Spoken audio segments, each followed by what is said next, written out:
A very good morning and welcome again. Good morning as you're joining the broadcast.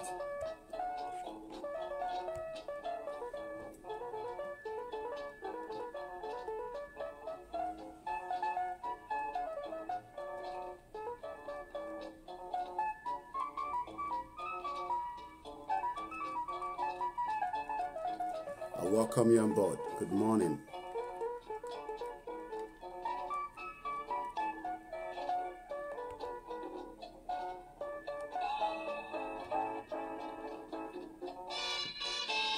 Rafiat Akorede, good morning.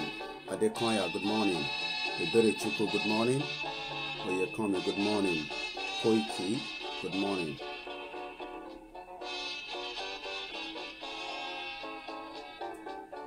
Ìlọsíwájú àwa ọmọ Yorùbá ká tún padà sáyé tó yẹ ọmọ Odùduwà ká tún lè rówó náà iṣẹ́ pọ̀ lóde káyéyé o ká má má dínkù ó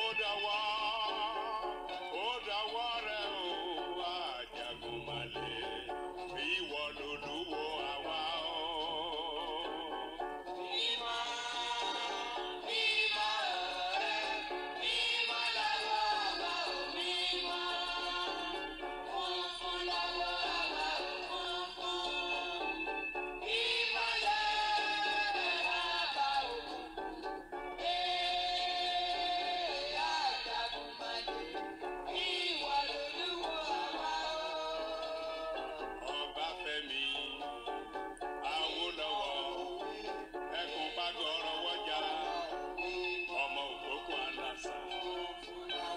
Ekaro, good morning, Emmanuel Jr.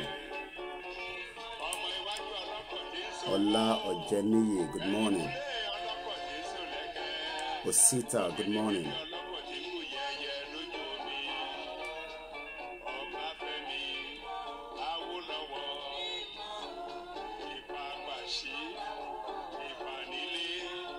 Share the broadcast.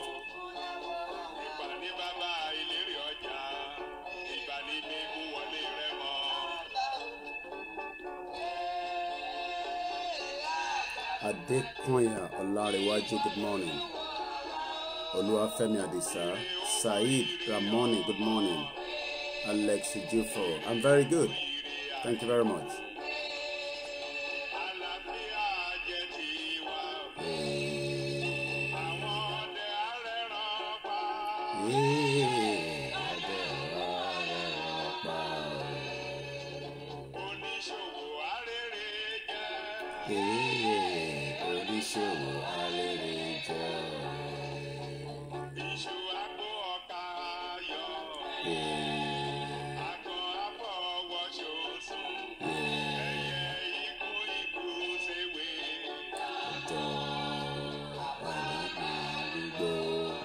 Ọmọ Kẹ́hìndé káàárọ̀ àkójúmọ́ ó dọwọ́ àdàgbèjẹ olúwa wa.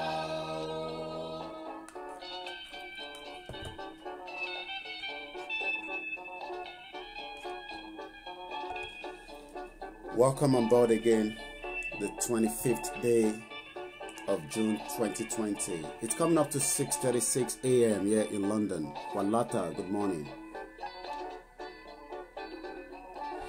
We only have 2 hours on this broadcast this morning.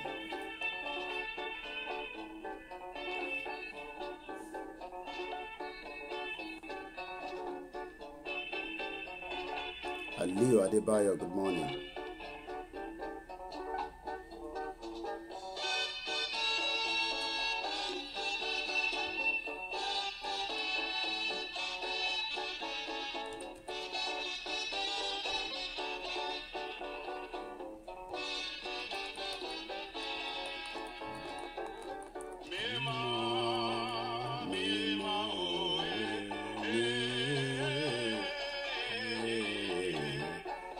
Ayodele, good morning.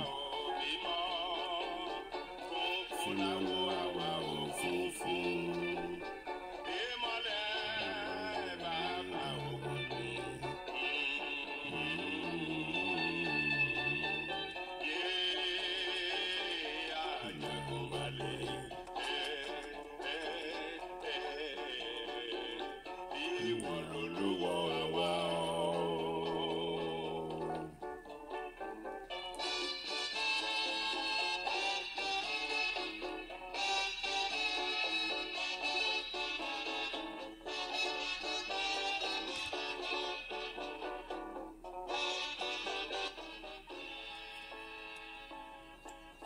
That is Ogunde Awolowo. I welcome you on board again, and I say ẹ káàárọ̀ níbikíbi tí ẹ bá ti ń gbọ́ wa tí ẹ ti ń wò wá. A dúpẹ́ pé ẹ tún darapọ̀ mọ́ wa ní àárọ̀ yìí. A dúpẹ́ fún Elédùmarè. A dúpẹ́ fún baba lókè. A dúpẹ́ fún baba nísàlẹ̀. A dúpẹ́ fún Ọlọ́run tí ó fún wa ní ohùn náà pé ká máa fi bá yín sọ. Ní ìwọ̀nba bá ṣe ń sọ ní ojoojúmọ́, láìpẹ́ láì jìnà, gbogbo èròǹgbà gbogbo wa lórí Odùduwà, lórí pé ká lè kúrò lóko ẹrú tí a wà, àwọn orígun mẹ́rin àgbáyé tí gbogbo ọmọ káàárọ̀ oòjíire wà, tí ẹ̀ ń sọ pé in tó ṣe pàtàkì nílẹ̀ Yorùbá òun ni pé ká gba autonomy, ká dá dúró kí ìrọ̀rùn lè wà fún àwa tá wà níta àtàwọn tó wà nínú ilé. Tó bá jẹ́ pé lórí òtítọ́ ní tá à ń jókòó lé, tá à tún parapọ̀ mọ́ nǹkankan, tá à papọ̀ máwọn ẹlòmíì pé nígbà tá a bá sọ Oòduà láàárọ̀ tó bá di àárín òru nǹkan míì la tún máa sọ. Tó bá jẹ́ pé lórí òtítọ́, Ọlọ́run wọlá gbogbo àwọn òrìṣà nílẹ̀ ìdílé gbogbo èèyàn kọ̀ọ̀kan, Ọbàtálá ni, Ṣàngó ni, Ọya ni, gbogbo wọn bẹ́ẹ̀ bẹ́ẹ̀ bẹ́ẹ̀ bẹ́ẹ̀ lọ. Ọlọ́run wọlá tiwọn, àwọlá ìyà tí ọmọ káàárọ̀ oòjíire ń jẹ lójoojúmọ́, ẹ̀mí oríṣiríṣi ti lọ sí. Ọlọ́run á fi láìpẹ́ láì jìnà gbogbo bá ṣe ń fẹ́ lọ́tún lósì, ó máa ṣe fún wa nírọ̀rùn. Ẹlòmíì á sọ pé ẹ kò jókòó sórí afẹ́fẹ́ ẹ̀ ń sọ̀rọ̀. Kò ń ṣàwà là ń sọ̀rọ̀. Àwọn tó ń sọ̀rọ̀ wọ́n mọ̀ pé ọkàn ń fi ohun tiwa bá yín sọ̀rọ̀ ni. Nítorí pé kí ni? There's hope in everything in life. There is hope, and it might look like the process is going to be a long one. To a lot of us, Kemisola Omotoyinbo, good morning. To a lot of us, the process is just like we can see there. And when you can say something, you definitely know that it's just around the corner. But before we get to that stage, there will be a lot of work that we need to do. There will be a lot of work that every one of us will participate in different areas. Some of us will be well spoken like this to so many of you from around the world, where sometimes we don't even know where the video is going. But sometimes people will tell you that it's not going to happen because they are looking at it from the human being perspective. But we are looking at it far beyond the human being. A lot of you might not understand what that means. And what that means in a layman is, just like myself and you, we are human beings. But sometimes those that owns the world, the Eledumare, because as Yoruba, we must always remember something, that we've been in existence as far back as 10,000 years. That means we are there before the fraudulent location 9. We had a system that was working before the colonial master came through and destroyed everything. They turned all the obas to where they are now under the local government. They turned the system that have made myself and you to run out of the country. What are we discussing? There are so many areas to benefit us when we get a new nation. You will then know who is who. You will be able to get to speak to your representative. You will be able to know how much is coming into the country. You will be able to have a passport where you will be appreciated around the globe. The Nigerian passport, as of today, doesn't have any value on it. No value. It doesn't matter what country you're going, whether it's visa-free or the one that you get a visa. That passport alone is like a curse, because the moment that passport is seen with your hand, you as an individual, you've become a target. You as an individual, you've become where you are being watched from the airport up to the time you get into the country. And there's no other reason, because Nigeria is the capital poverty of the world. You might not know what that means. That means because of that visa in your hand, they believe that you are not going to go back to your country. That is why you get a lot of interrogation when you get to the border of whatever country you're traveling to, whether you're traveling within Africa or Europe, Asia, America. It doesn't make any difference. That country is a curse. It has been like that because it has not moved. It's a ship that has stalled in one location and it has refused to move. You might say 1999 democracy is still young. There's nothing called democracy. There was never any democracy. We had so many military coups. We had the people that are enjoying the wealth and the resources of 200 million people. And it is time now to break away from them. They have foreign partners. We still have the colonial masters, the United Kingdom, that is still also part and parcel of the problem. And we must always say that on record. As far as we're concerned, we had a system that was working. They came through, they destroyed it, and it is time that they must be part of the process to break that union. It's a union that is never going to work. Don't expect any of the politicians to solve the problem. Don't expect any foreign partners to come and solve the problem. Don't even expect those that you call the leaders, or the elders rather, that will solve the problem. It's going to be solved between myself and you. We are going to work tirelessly. We are going to educate the people. We are going to mobilize. We are going to protest. We are going to write letters. We are going to design different stickers. We are going to tell those at home that are still thinking that 2023 will hold. We need to give them so many reasons why 2023 should not hold, because we've seen it. MK Abiola was killed. When you talk about somebody that dined and wined with the world, no one, not even the person that you talked about every day, has done more than what MKO has done. MKO was part of the problem, and we must also put that on record. But he was not even allowed to go through free after one of the most freest elections that you might think of in Africa. Both the Igbo, the Hausa, and the Yoruba voted for MKO. But that man in Minna is still there on his wheelchair. He cannot even come out of Minna as we speak right now. Decided to take that election out of the picture, and we saw what happened after that. Since then, there has been a lot of chaos. There has been a lot of discussion on the table that the Yoruba, just like the Igbo and the Hausa, have been marginalized. A lot of people might say, maybe we should allow the Igbo people to become the president in 2023. That is not going to solve the problem either. The problem in Nigeria is bigger picture, and until we break it to pieces, until we dissolve out of it peacefully, but like I keep saying, there are so many options on the table. A lot of those that are still following the politician, one thing they don't understand is, most of them don't understand what we mean by freedom. Most of them are still blindfolded, and most of them don't really understand what it means to be a Yoruba man, to be a Yoruba woman. A lot of them don't even know that the control of the resources in the southwest moves to the north all the time. And you are waking up every day thinking, how do you solve your problem? Those problems should have been solved if the system was working properly. Once again, I welcome you to this broadcast. As from today, the 25th day of June 2020, we are only going to be doing 2 hours in the morning and 2 hours in the evening. There's only one reason for that. We are not here so that we can just continue talking and talking for 4 hours. We are here for a mission. We are here for a purpose, to educate those at home, to educate those that says one Nigeria. One Nigeria has failed as far back as 2014. One Nigeria is not working. It has never worked for you. And if it has worked for you, maybe you should tell me which area that one Nigeria has worked for you.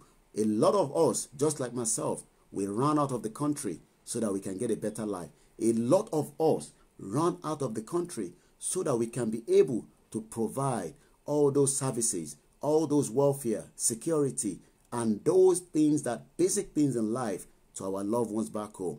And it is time we put a full stop to all that and work towards actualization of an Oduduwa nation where you would have peace of mind. People would tell you, how do you want to do that? What would happen should we break up away? How are we going to survive as people? Tell them that you and me at the brain that will fix the country. If we get that nation today, millions and millions of Yoruba all over the world, àwọn ọmọ káàárọ̀ oòjíire wọ́n máa gbéra ńlẹ̀, wọ́n máa dìde níbikíbi tó bá wà, ní Brazil ni, ní Colombia ni, ní Cuba ni, ní Cambodia ni, l'America ni, ní London ni, ní United Kingdom, ní Asia, a máa gbéra ńlẹ̀, a máa padà lọ sí ìlú wa, àwa lọ bẹ̀rẹ̀ sí ń ṣe nǹkan mìíràn. Ẹ káàbọ̀ sórí ètò yìí. 2 hours ní tó bá di 8 o'clock, tó bá di 7:30 exactly, we will open the phone line. When you call this time around, there's no messing around. You go straight to the topic, or you tell us where you want to come into or how you want to support yourself. You are not supporting me. You are only helping yourself. I am helping myself so that the next generation does not point finger. Where and what is the stand of the Afenifere? I've just picked up a flyer. That one, and I think let me mention. I don't want to just say one of them, because we still have to put record that not every one of them are as worst as we think. But we have someone that is going to be interviewed. Let me just get that information properly, and then I'll be able to tell you. And it is something that we will continue to bring them on Heritage Television. Look, a lot of you say sometimes that what is the difference between KOIKIMEDIA, Heritage, Oshatola, David Hamilton, Ojasokwe, Tokumbo, Omoba, Adetokumbo Omoba, and Abikerelu, Frank Bello, Maigun General, and likewise David Hamilton, and all the Yoruba, concerned Yorubas that speak, all their presenter and Oduduwa TV and radio. One thing is, we are one body, working tirelessly, day and night, different time zone, to bring one message to you at home and those of you all over the world, that we want to stand together, shoulder to shoulder, to make sure that the awareness and the campaign for a new nation will definitely take place. I have said it, that we are going to be the one that will fight it from here. Don't expect your mainstream media back in Nigeria to discuss the way we are talking about it. They are not interested, and so many millionaires, billionaires, and even individuals in Nigeria are not interested to break up the country. So from what I just gathered, as I was waking up this morning, there's going to be a Yoruba World Congress meeting. I'll give you more information on that as well. But let me quickly put this as well, that on the 25th, or the 26th rather, tomorrow, there will be an exclusive interview with Chief Ayo Adebanjo. I'm sure it is a name that rings bell to so many of you. He will be live with us with Heritage Television, and the co-host of that will be, is a live and exclusive interview. It is something that you don't want to miss. At exactly 3 p.m. UK time, Chief Ayo Adebanjo, elder statesman and the Afenifere leader. What is the position of the Afenifere? Where do they stand in this movement? Where do they stand with the Oduduwa? They've been restructuring talking for so long. We from this end are not interested in restructuring. We from this end are tired of those kind of negotiation. What we want now is a full autonomy of having our own independent nation. We are not going to be the last country in the world to ask for that. There are more than 70 million Yorubas or Makaro Jire across the globe, and we are more than enough to stand on our own. We are more than enough to have a nation where we're going to be proud of. Currently, Nigeria is a failed country, and it will continue to fail even if you invest your money into it.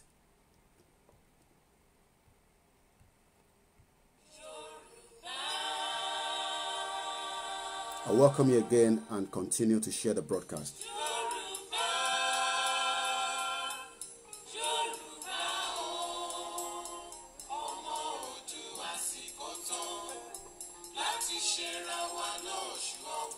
Unity is something that we must stick to even after we actualize Oduduwa. Don't get those negativity. Don't be worried when people tell you the Yorubas are not in one uniform. We are not here on behalf of the Biafra. We are here on behalf of ourselves. And that is one thing you must always remember. We are going to fight this independently. Yes, the Biafra are doing what they have to do, but we will do it the way we want to do it.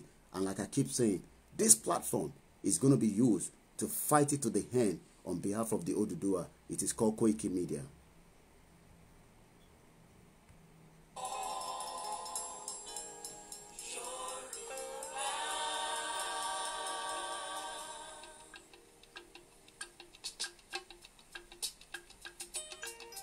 We're just welcoming you all as we start the broadcast. Good morning, Sister Buki Taiwo. We're going to do our roll call very soon. How many of you have signed the petition? When I call the roll call, let us understand that we are not sitting here for any reason. We are not waking up every morning at 5 so that we can sit here. When we call the roll call, we want to know if you have signed the petition or not. We will get to that stage, and when we get to that stage, we don't want any comment. Only yes or I have just signed it, and you keep quiet until we move on with the broadcast. Very good morning, Sunday.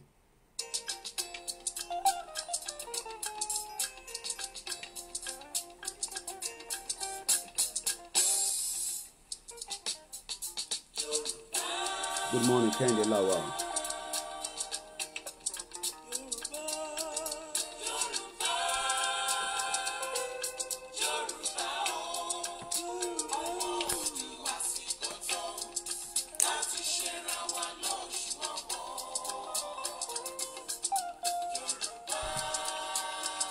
Don't think that somebody else would do what we have to do.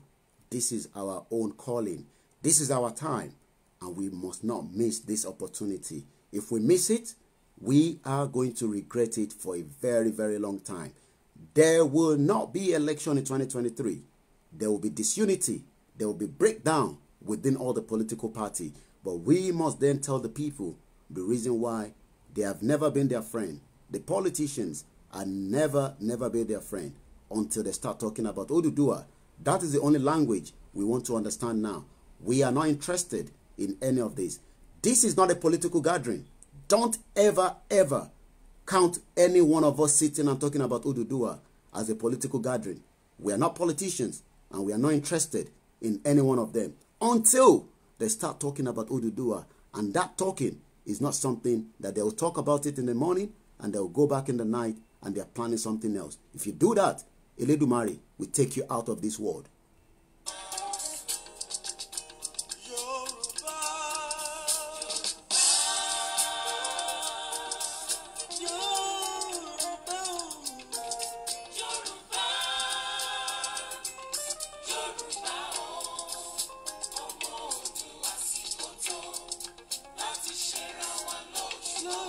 The time is here. There's no other time.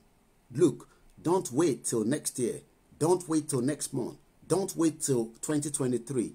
The time is now to ask for a full autonomy of a country that belongs to us. We are no longer interested in whatever they put forward to make us entice into working with them. We will shut the system down, and we are working tirelessly to make that a reality.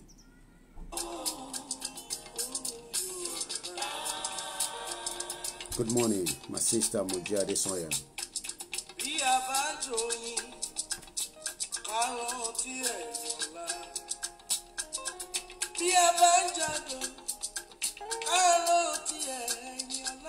Good morning, Taiwo Fatai Olawale.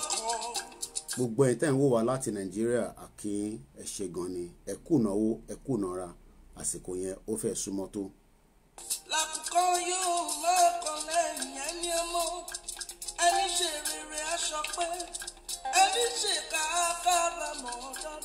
The broadcast ends at exactly 8:30. It's only going to be 2 hours from today and 2 hours in the evening, every day, Monday to Sunday.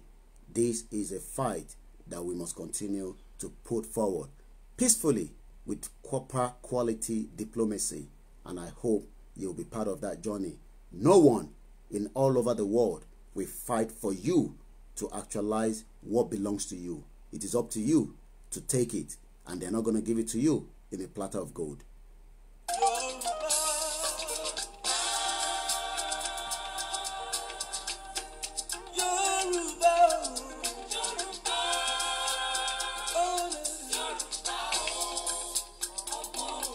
Good morning, Kayode Marshall, all the way from Manchester.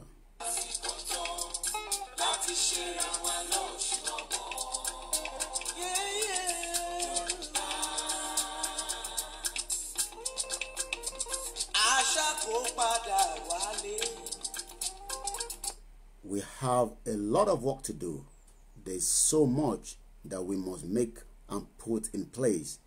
Some of that is what we are doing now. What role are you doing?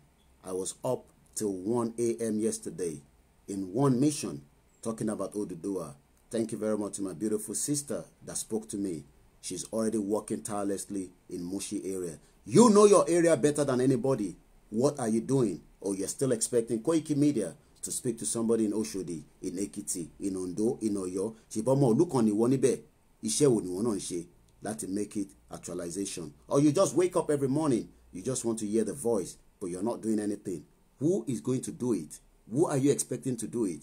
You know your area better than anybody. Thank you very much to my sister. They are working tirelessly in Mushin axis.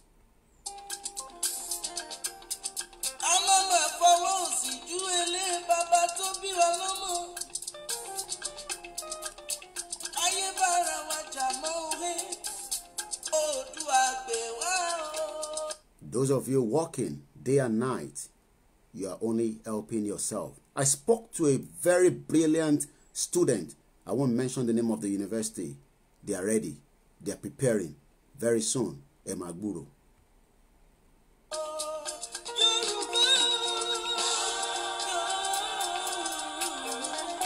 We will mobilize. We will mobilize. We will keep mobilizing. We need different people from different areas. I was told when this young boy was brought to me over the telephone that is one out of the best students in that university. I won't mention the name of the university.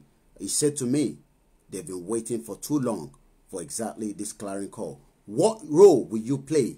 That is the question. Don't just sit down behind the fence. Keep watching, calling, and let us do this. What role are you doing in your own locality, in your own street before you left Nigeria? You know what role you are doing there. Why now it comes to Oduduwa? Somebody said to me yesterday, and it was for 3 years, so that we can actualize this Oduduwa. That is what we should be doing. Don't just go on different platforms and keep commenting and calling in and giving excuses. There is no excuse. If we miss this time around, we're going to be crying. We are not going to do that. But I hope you are not just sitting down behind the fence like somebody that watch football and thinking who is going to win. We all have to win.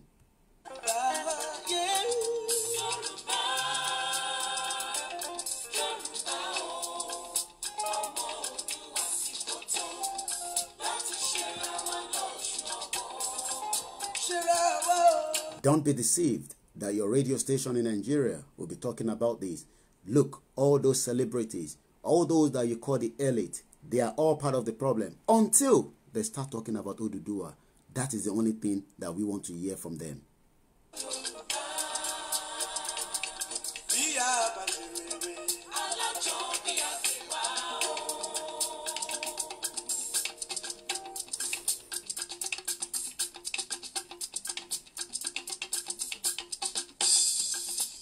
You might think they have crowd. You might think they have numbers. They are not interested in Oduduwa. They love the way Nigeria is because they are also part of the problem.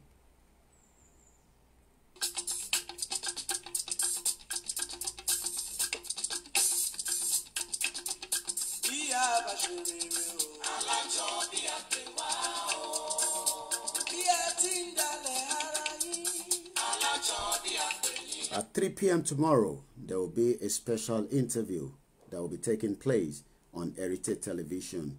Chief, the leader of Afenifere, would love to know where they really stand. Restructuring is not on the table right now. It is not working. It has never worked. We must move away from that and start talking about a full autonomy. Shut the system down. Let the Yoruba go. Let the Biafra go. And let the Arewa go as well. We are no longer interested in that contraction called Nigeria.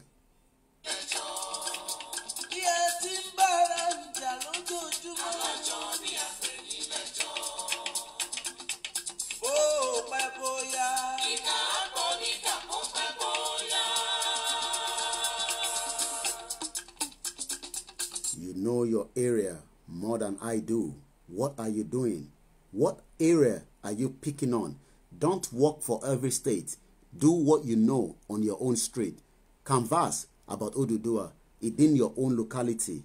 Don't even try to fix the remaining part. Leave that to us. You've not even done that, but you are very quick to judge on what we are doing. Don't judge anybody. Just do your own bit. Once again, I say thank you to that auntie that called me yesterday. We spoke for 1 hour and I slept very late, but it was worth it that they are already mobilizing in Mushin local government.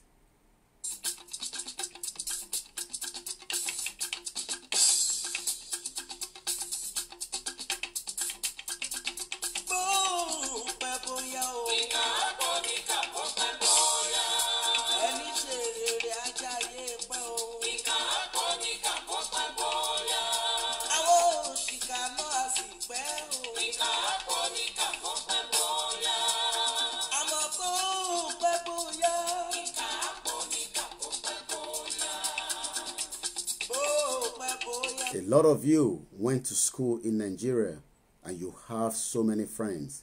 I hope you are already having a conversation with them, regardless of whether they believe in it or not.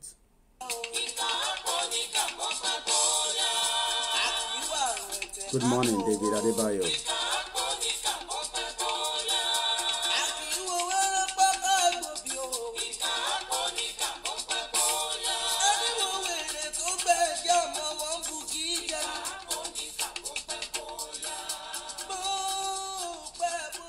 That is just one out of so many things that can be done. That audio was sent to us from somewhere in the southwest of Nigeria, and we appreciate the individual that have put their time together. Let us be creativity about this. There's so many things that can be done. I thought about one as I was going to bed. There's a lot of people now putting on face masks. Have we thought about having a face mask that have Odua next to it, Ishokon next to it there? It can be done. I've seen so many face masks with different brand, with different names on it. Presently, that is the only thing that will focus people, that will see you. Maybe we can discuss that when we open the phone line. When you call the show, there's no more room for time now. If you call, make sure your device is mute. If I can hear another noise at the background, we take you out. And we call, go straight to the point so that we can get as many people. Even though the broadcast has been taken down by 2 hours, we are still going to try and squeeze everything as much as possible in the morning, and then we will finish it up. If we don't finish in the morning, we will complete it in the evening. Thank you very much as you join. I hope you are also sharing. Do a start watch. Don't expect anyone to do this for us. It is we, myself and you, that have to enlighten the people at home and give them the reason why Nigeria has expired. So many people don't tell me when Nigeria to expire, because history has been taken away for a very long time. Let us enjoy this.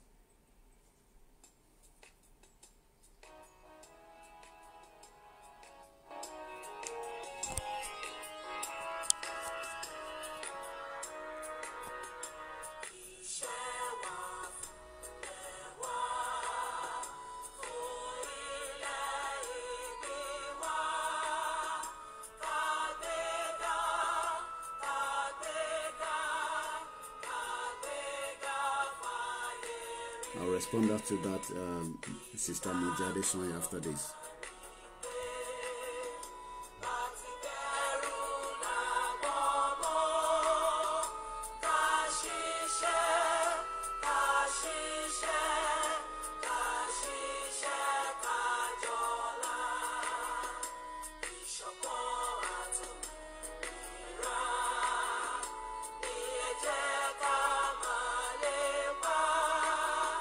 Tẹ̀síwájú fọ̀pọ̀ yìí.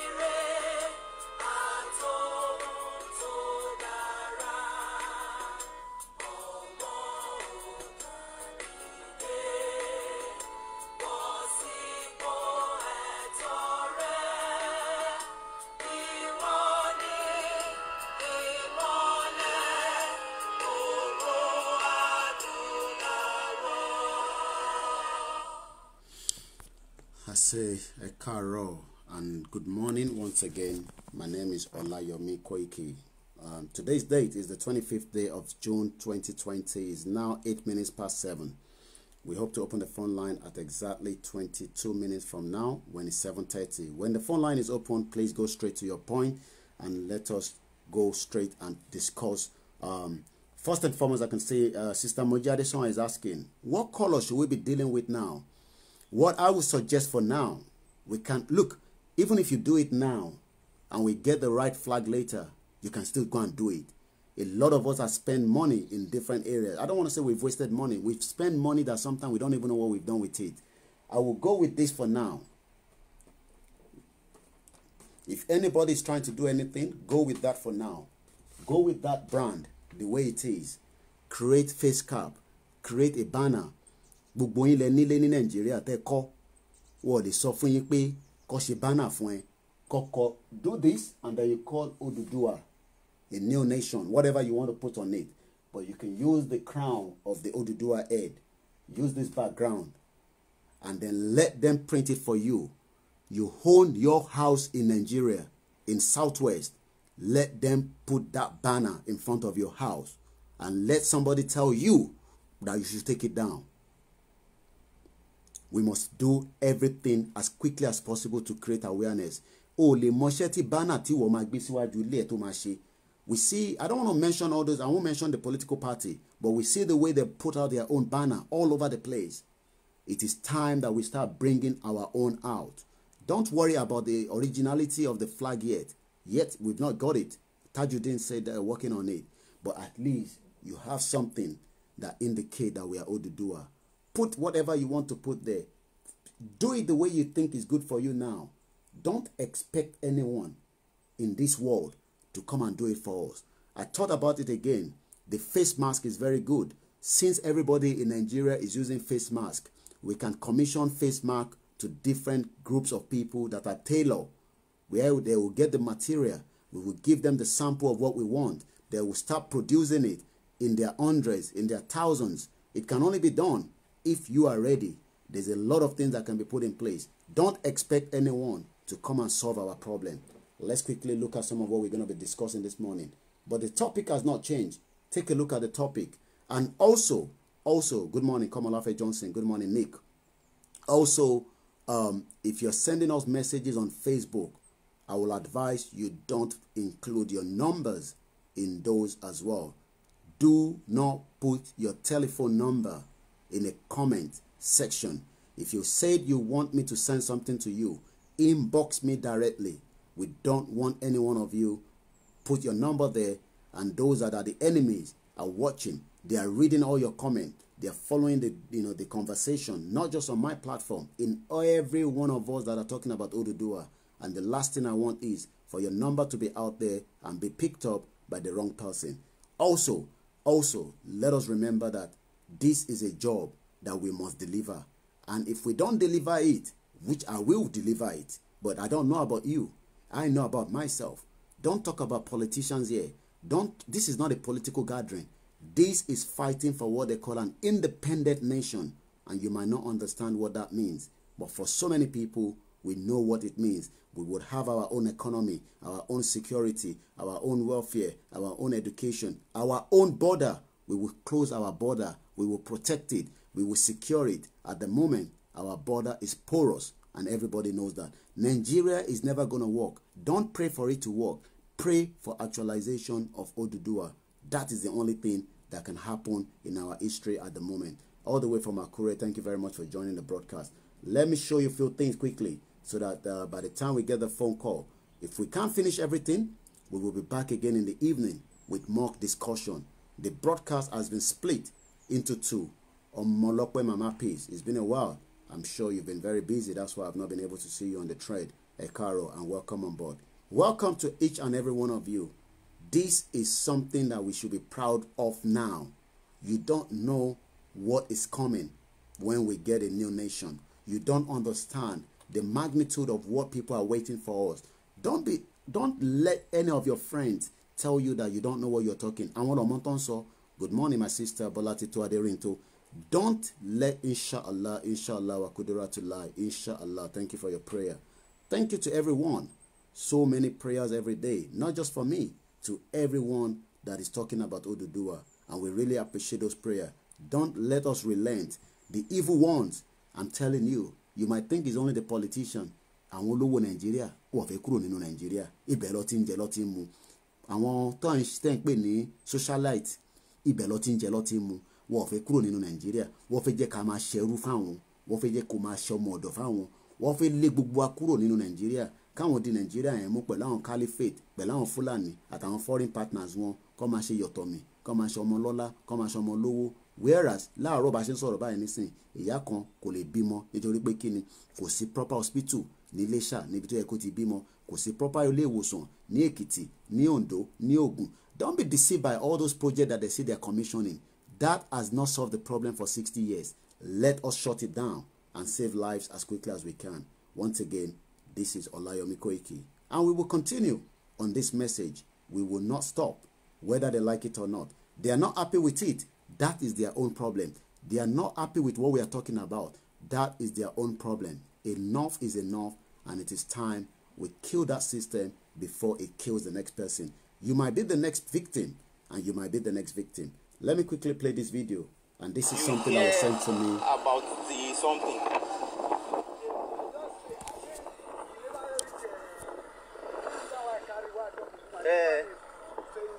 Okay. This was in Elisha.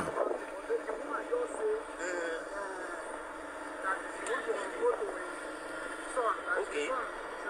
Should not go out. Okay. Okay. Okay. Let's go front. Let's go front. Okay. That they killed someone at Irojo yesterday. Okay. Here in Elisha, right? Okay. Okay.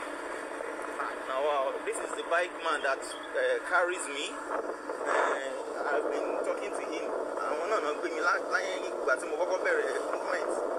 So, and motive was like one can show Yoruba, but he was telling me, babe, one fine and see Rojo no lano, arrow no same thing. So, and try a lot to see BT one fine and see Rojo yet. Maybe we can still see some traces. So then I will give the report back to you live. So this is from Elisha. Location 9 is nothing to talk about. We want Republic of Oduduwa. We want Oduduwa to stay. And Oduduwa has come, and Oduduwa is going to stay.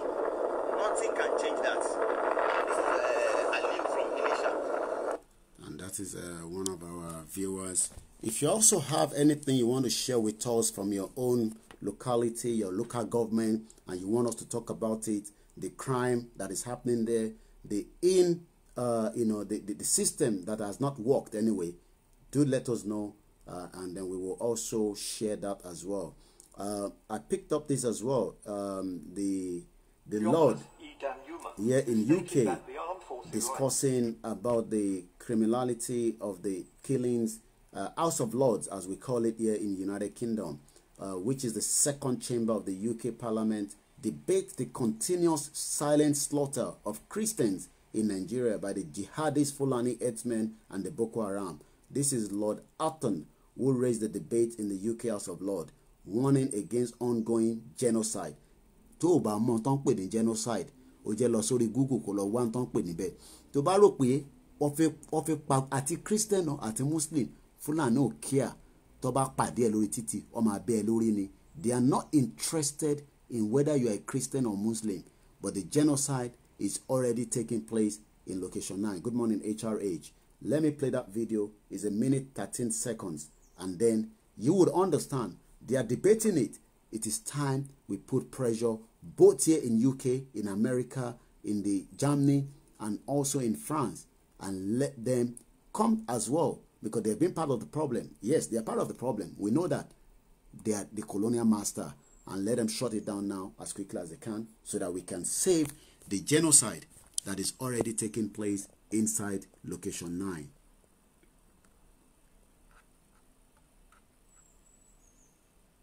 Quote, not neutral, they collude in the ethnic cleansing, his words, of riverine States by the Fulani militia. He insisted that, again I quote, villagers must defend themselves because depending on the armed forces will result in them dying one by one.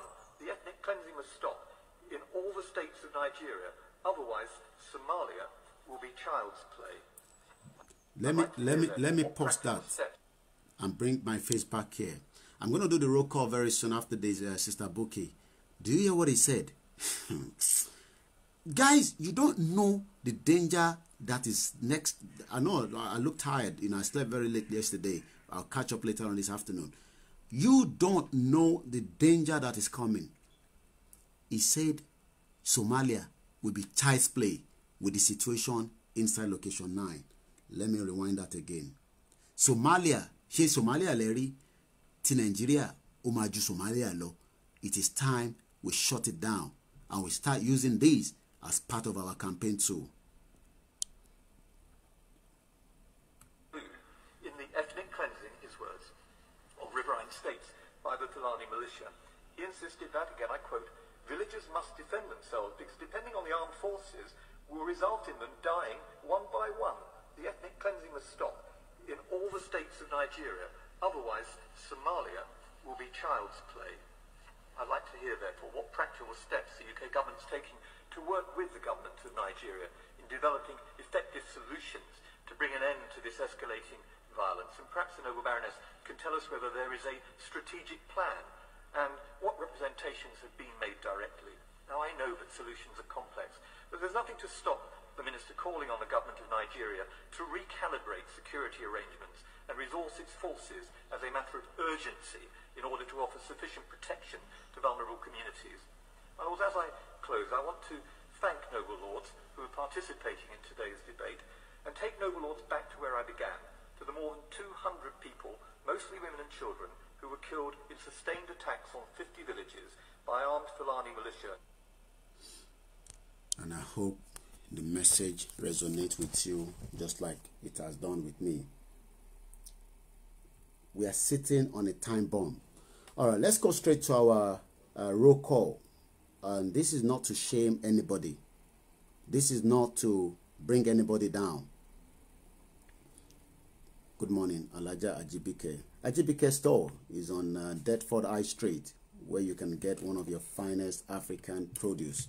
And very soon, when we have Oduduwa Nation, we will be supplying her and the next generation. Oma Kwekwe Funwa, she's been there for a very long time. We will supply her with a quality product, not the one that comes from Nigeria all the time. I'm sure every day she will open product from Nigeria, she will be crying. She lulile, but they can't do anything. All that will be solved when we get a new nation. Let's put the roll call. I don't want any comment. It's now 7:21. Don't say good morning, happy birthday, Karo, share. No. For now, let us put that on the side. If Sister Buki can put the link up, and then I'll pin it here, or those working behind the scene. There's a lot of people working behind the scene. I don't want to see any other comment for now, guys, please. We appreciate you. There's still time for comment. No comment, no good morning. This is now the time that we want to know who has not who has not signed the petition. If you have not signed the petition, you are joining us for the first time, just say yes. If you have signed, just watch and listen to me. Don't comment. Don't comment. Don't comment. If you have not signed the petition, there's 2 petitions. I'm going to open it up, but I won't be able to see the screen when I open that link. I don't want anybody to put any other comment for the next 3 minutes. When it's exactly 7:25, it's now 7:22. We will continue to put the comment onto the thread. If you have not signed the petition is the reason why they are talking about it. The video I just played you from the House of Lords. We need them to continue to talk about it. There's genocide inside Nigeria, and we don't want to say good morning. I just say that now. Odile Richard, I'm not sure whether you just joined us. No good morning, no happy birthday, no nothing. We are not here for any reason than we are discussing what matters to us. Yes, I have signed the petition. I have not signed the petition, and then we can be able to let you know what to do. Let me see where we are with our poll this morning.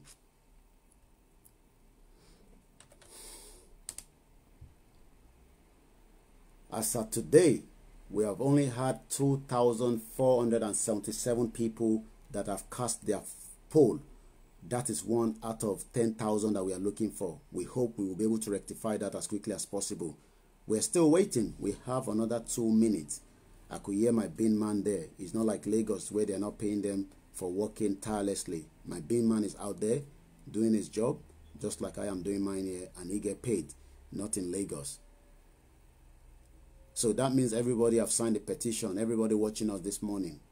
Okay. That's very strange. We still have another 1 minute, and we continue to mention that as well. Thereby, it is signed petition. Just indicate you have not signed it, and then we can tell you what to do. Okay? Destiny have not signed it. There's 2 different petitions. There's one that is meant for the Igbo people, and the Yoruba is combination. That is the genocide that we are talking about. There's another one that is the poll. Is only meant for the Yoruba. Don't be ashamed. We're not here to shame you. It's just for us to know that you have not done it and you go and do it. We need all those numbers. If you don't do it, look, House of Law talking about genocide in Nigeria is a big boast for us. If you have not signed the petition, let us know. Then they will tell you, they will send the link to you. You sign the petition. If you have not signed it and you say, no, okay, I don't have to sign. No. House of Lords, we're talking about the genocide in Nigeria. Only is going to be more than Somalia if Nigeria bursts into flame and is sitting already on a gun of powder. If you have not signed it, we still have another 1 minute, and then we will let you all continue to put your comments and contribute as well. At exactly 5 minutes from now, we open the phone line. When you call through, remember, as you want to keep talking, there are also people waiting to talk. Straight to your point, your name, where you're calling from, straight to your point, not more than 2 minutes or less than that, so that we can get many people. Having 2 hours doesn't mean any different. It's about what we want to gain out of it. And what we want to gain out of it is what we are expecting you. So you can put your comment now and then continue to let us know if you have not signed the petition. We will review this later. This is where we are as at this morning. We are literally on 2,477. We're going to 10,000. And it's all about the poll. It is done across the world. This indicates what people want. I'll just go through it quickly. Do you want a new nation? 2,471 people have answered. Then only 2,420 said yes. 51 people still don't want a new nation. They love Nigeria the way it is. They are enjoying the weather. They are enjoying the food. They're enjoying the killings. They're enjoying the armed robber. They're enjoying the no health care. I don't know why 51 people say they still want one Nigeria. That is fine. You know, we don't expect to get a full result for that. Do you want a Yoruba nation to stand as an independent state? 2,471 of you have answered. 2,416 said yes. 55 people said no. That is where we are at the moment. Yoruba Kingdom, domicile, your domicile. 2,124 of you have said, giving us where you reside. Local government, 2,153. Somebody said they're having problem with the local government. I'm going to have to check that later on this morning. We shouldn't be having any problem with the link. Your gender, 376 women. I don't know where all the women are. You are not voting at all. I'm not sure what is happening. But we have 2,000 men that have done theirs as well. It is important, and I'll continue to monitor that till we end the broadcast. Let me see if anybody has done theirs this morning. 12 minutes ago, we had somebody from United Kingdom. The person has put their own local government here in UK. Okay. I'm not sure why they put their own local government here in UK. All right, that's fine. They're meant to put the local government in Nigeria. Maybe they didn't get the question very right. Somebody also voted. I didn't know what country, but the person says, I'm from Ika North East local government. Is a male. This is not, we don't want anybody that is not Yoruba to cast their vote in the poll. If you do that, we will delete it. It's not going to count because it is only meant for the Yoruba. And this name I'm looking at here is not a Yoruba name. It says Inamdi. I won't give you the remaining part of it. So if we see that, we take it off. it is not meant for the Biafra. It is only for the Yoruba. You are not a Yoruba person, so you shouldn't be, you know, filling the poll.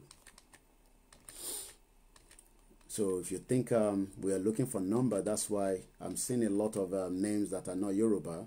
So I'm just hoping that maybe they have, you know, I don't know, but we can delete that. It doesn't cost us anything. We can monitor it from here. 40 minutes ago, a lot of people are voting from Nigeria, which is very good. We had 1 hour ago somebody from United Kingdom, and then 1 hour ago somebody from Nigeria. 1 hour ago again somebody from Nigeria. So we're getting a lot of response from Nigeria, which is quite good. And at least we can use this for them now, since they're not coming out to protest or doing anything else. So which is very good for us as well. Let's see what we have in about a minute. We should have the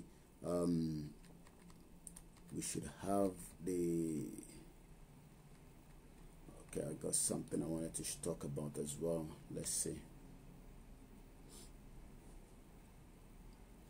Once again, tomorrow on Heritage Television, the leader of the Afenifere will be live on Heritage at exactly 3 p.m.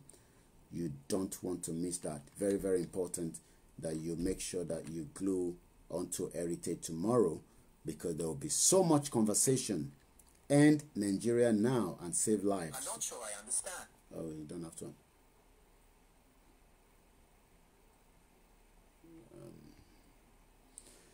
So I'm going to show you. So this is the interview that is going to come up tomorrow. Chief Ayo Adebanjo, elder statesman and Afenifere leader, with Erelu Abike Ade of Crystal Africa TV, in conjunction with Heritage Television Multimedia, and also working with every other media. We're going to be picking that news tomorrow at exactly 3 p.m. It's an exclusive. We will find out where and what the Afenifere of today stand with. We don't want restructuring, but I will leave the question to the anchor of the program tomorrow. I'm sure a lot of you would also want to know where we stand when it comes to the Afenifere, and that is the interview that will take place tomorrow. People will tell you that this is not going to look. There's a lot of work going on behind the scene. Not everything we're going to come onto the live broadcast and tell you. But I do know from information that we're already talking about the protest in London. The protest is coming up anytime soon as well. Also, this is coming up. I can tell you that it's going to be filled up very quickly. So if you go on my timeline, pick the information, save it, you'll be able to join. The Yoruba World Congress is inviting you to schedule Zoom meeting for an inauguration on the June the 28th at 4:30 p.m. Greenwich Mean Time. What is the UK time? This is going to be filled up quickly. I cannot guarantee that every one of you will be able to participate, but we hope we can bring the live broadcast of it to you. Let me tell you and show you that. So these are the news that we have for you this morning. Yoruba World Congress UK and Europe inauguration.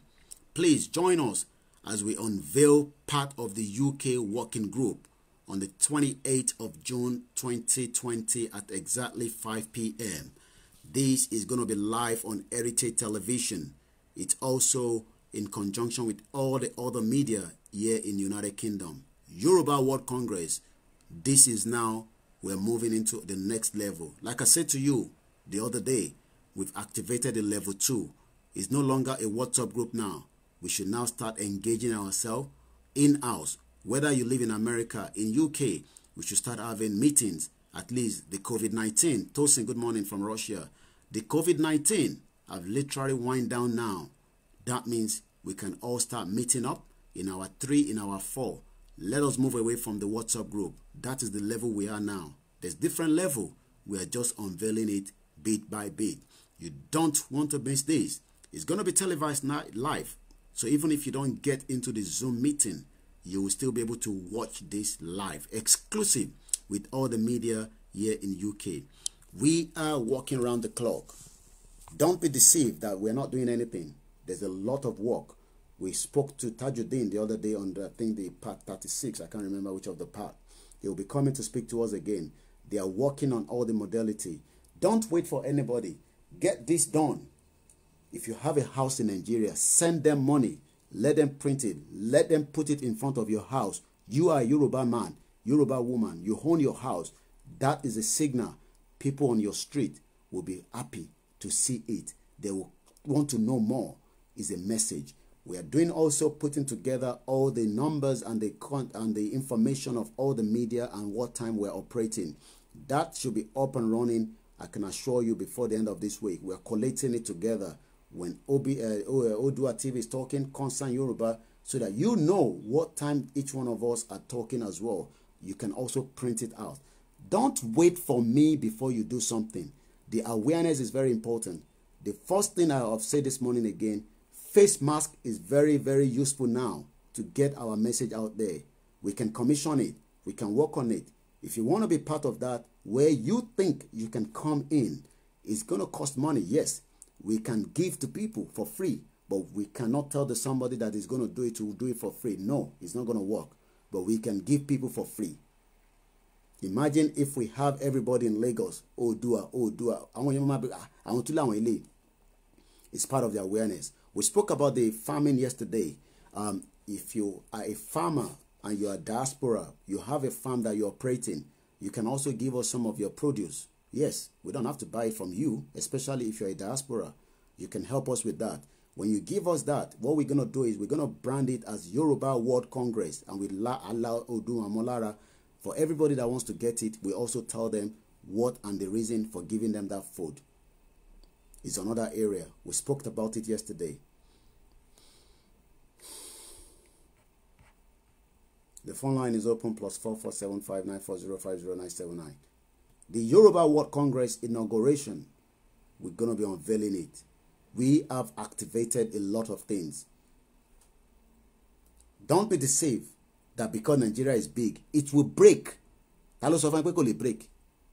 Ta ló sọ fún ẹ bẹ́ẹ̀ pé kò lè break? Oròpó tóbi tó Russia ni. USSR break. Ṣá tóbi tó Russia ni. Nígbà tí Russia break, ó máa agbára tán ní tó wà lọ́wọ́ wọn ni. Wọ́n break ẹ̀ dànù. There is genocide coming. You heard the Lord Alton spoken at the House of Lords. If care is not taken now, Nigeria might explode. Tó bá dé explode, ọwọ́ àwọn gan ní ká. Òfin pé tí war máa ṣẹlẹ̀ ní Nigeria, gbogbo interest wọn tó wà níbẹ̀ àwọn gbogbo ẹ̀ ló máa fara gbá. So better kó jẹ́ ká break nísìn. Kó lè wá bá wa ṣe òwò on our own terms and conditions. Not the one that they've been operating for years.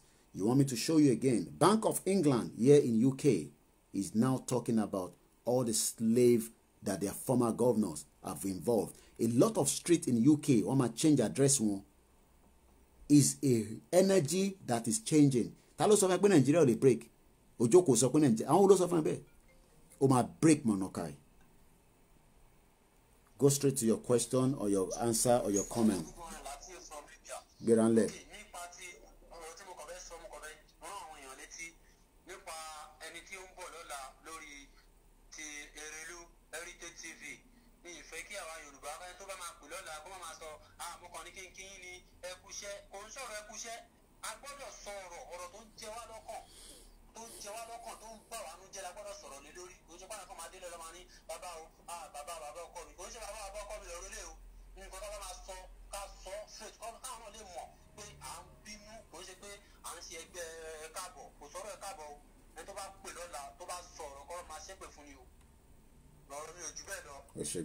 Thank you very much.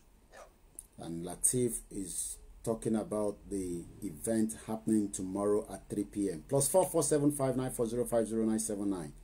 You can also now call straight to the point, as we are only doing 2 hours every day from today, and we do the remaining 2 hours in the evening. We want people to download our video. I feel come and play in the barber shop. Thank you very much. There's a shop in Nigeria, in Lagos precisely, where I'm told about 15 people or more are watching this broadcast every day. The message will be like a home movie. You can do the same thing. Download all our videos, not just myself. Upload it on YouTube. Divide it. Spread it out. The awareness must reach a boiling point before the end of this year. All the way from Cambodia. Good morning. Hello. Loud and clear. àwa nìyẹn. kọ́là yẹn inú mi dùn nǹkan tó sọ yẹn nǹkan tèmi náà fẹ́ sọ kan nìyẹn pé tí bàbá yẹn bá wá sórí ètò lọ́la ẹjọ́ káwọn ọmọ Yorùbá kan àfẹ́ àbòsí wèrè kan bàbá ní káàkiri ìní àní ẹ̀kọ́ iṣẹ́ yìí o ẹ jẹ́ kọ́ jẹ́ kó mọ̀ pé wọ́n ṣe kókó ẹ jẹ́ kó jẹ́ kó mọ̀ wípé all of us stand with Yorùbá World Congress no matter how tí afẹ́nifẹ́ni náà bá ti lè wá jáde wọ́n sọ pé yes àwọn dúró bí Yorùbá dúró sí let them go to hell we don't want káwọn gbogbo ẹnikẹ́ni tó bá ń ṣàkóso lẹ́yìn náà láì pé náà máa gbà lágbàgbọ́ kọ́nà kó ṣe wájú ọ̀la ń tọ́. Aṣẹ́dùmarè.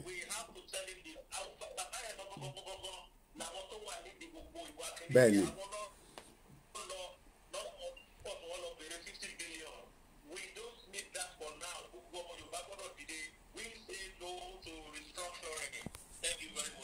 Ashegani, thank you very much. When you call straight to your point, the broadcast will end at exactly 8:30, not even a minute. We want people at home to join the broadcast. That's why we have divided it. Chief Ayo Adebanjo, elder statesman, the Afenifere leader, on Heritage tomorrow at 3 p.m. And likewise, we're going to be having the Yoruba World Congress inauguration, UK and Europe. If you want to know more about who is the acting secretary, or you want to activate your own group in US, in America, in every part of the world, reach out to me and I will give you the right details of who to reach out to. But like I have said already, I'm sure every one of us have got a group that you have set up. Not the one. Look, stop looking for a group you want to be inside. Why are you looking for a group that you want to be inside? Set up your own and start mobilizing. In your corner motion, what in print, lọ́wọ́lọ́wọ́ báyìí bá ṣe ń sọ̀rọ̀, wọ́n máa bẹ̀rẹ̀ sí distribute. Don't wait for anybody. O lè pé gẹ̀ẹ́sì òyìnbó kan ló máa bá a ṣiṣẹ́ tá a máa ṣe. What in print ní motion, wọ́n máa bẹ̀rẹ̀ sí distribute from tomorrow according to what I'm told. Ẹni pé kò ní débì kankan, ẹ ríran wò. Má dúró pé o ṣe ń dúró déyàn kankan. Gbogbo yín lẹ ní àdúgbò kankan tó mọ̀. Ìbọn ọmọ Èkó nìyẹn, ọmọ Ògùn state nìyẹn, ọmọ Abẹ́òkúta nìyẹn. Kí ló wá ń dúró de KOIKIMEDIA kó ṣe sọ fún ẹ pé kó lọ print. Èmi ní ṣe máa sọ fún ẹ pé kó lọ print banner. Èmi ní máa ṣe sọ fún ẹ pé kó lọ print flyer. O mọ̀ pé làákàyè tiẹ̀ kò jẹ́ kó mọ̀ pé òun náà láti ṣiṣẹ́. O kò rò pé freedom máa gbé fún yín ni. A láti create awareness. Gbogbo tó bá fẹ́ náwó ná sí anywhere nísìn lórí ọ̀rọ̀ Yorùbá. In tó jẹ wá lógún nísìn nìyẹn. Nǹkan kan tó jọ wá lógún nìyẹn. Let me show you the Bank of England again. Gbogbo wọn pátápátá, gbogbo ọ̀ràn tó ti dá, tí gbogbo wa ń jìyà nísìn, gbogbo ẹ̀ pátápátá, ẹ̀san ló ń ké, ó dẹ̀ ti dé báyìí, and there is no going back.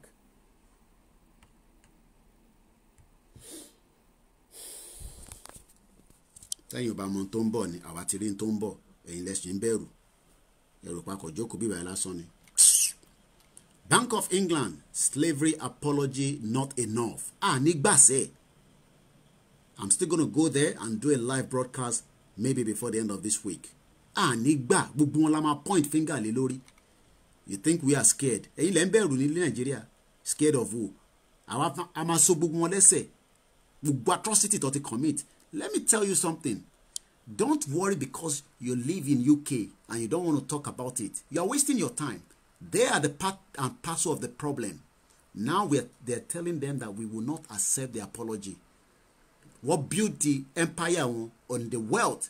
Monkey they chop, babu they walk. If you want to say we should joke pé Nigeria dey, àwọn ló sọ pé Nigeria dey break. Ta ló sọ fún ẹ bẹ́ẹ̀ pé Nigeria dey break? Ta ló sọ fún wọ bẹ́ẹ̀ pé Nigeria dey break? Ó máa break monarchy. USSR ó tóbi jù Nigeria lọ. Ó break. Ta ló sọ fún ẹ pé kò lè break? Let's go through this quickly. Bank of England, slavery apology not enough.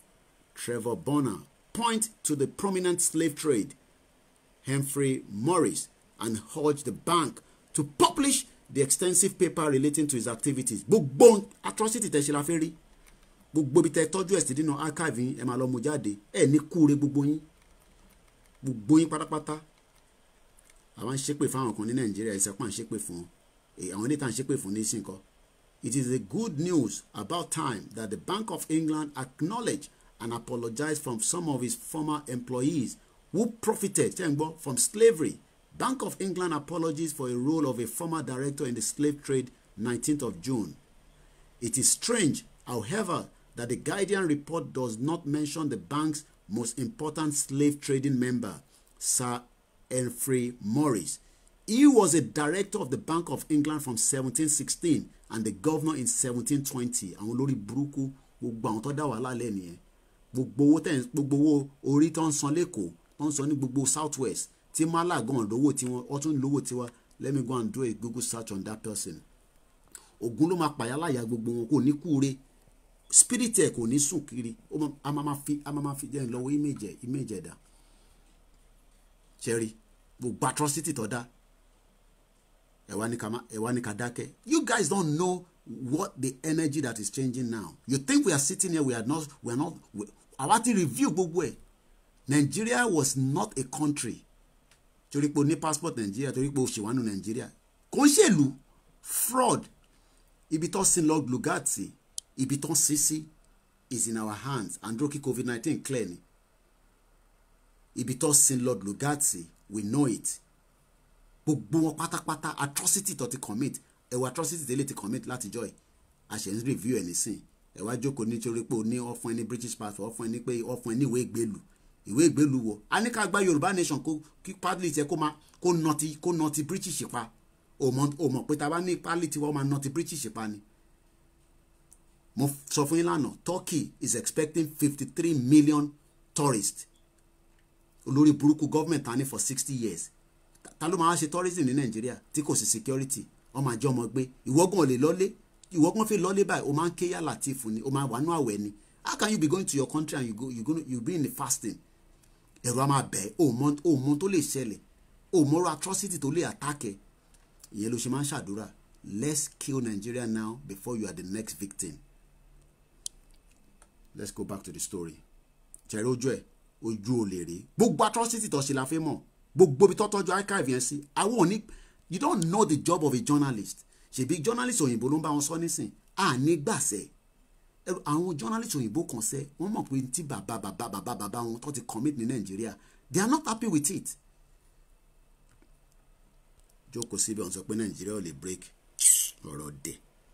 He was the director of the Bank of England from 1716 and the governor in 1720. Gbogbo atrocity tó ti dá. He was also a leading slave trade whose papers at the bank I surveyed on the remarkable day of 11th day September 2001. Morris is the London equivalent of Bristol Edward Colston. Gbogbo wọn pátápátá lórí burúkú ni gbogbo wọn.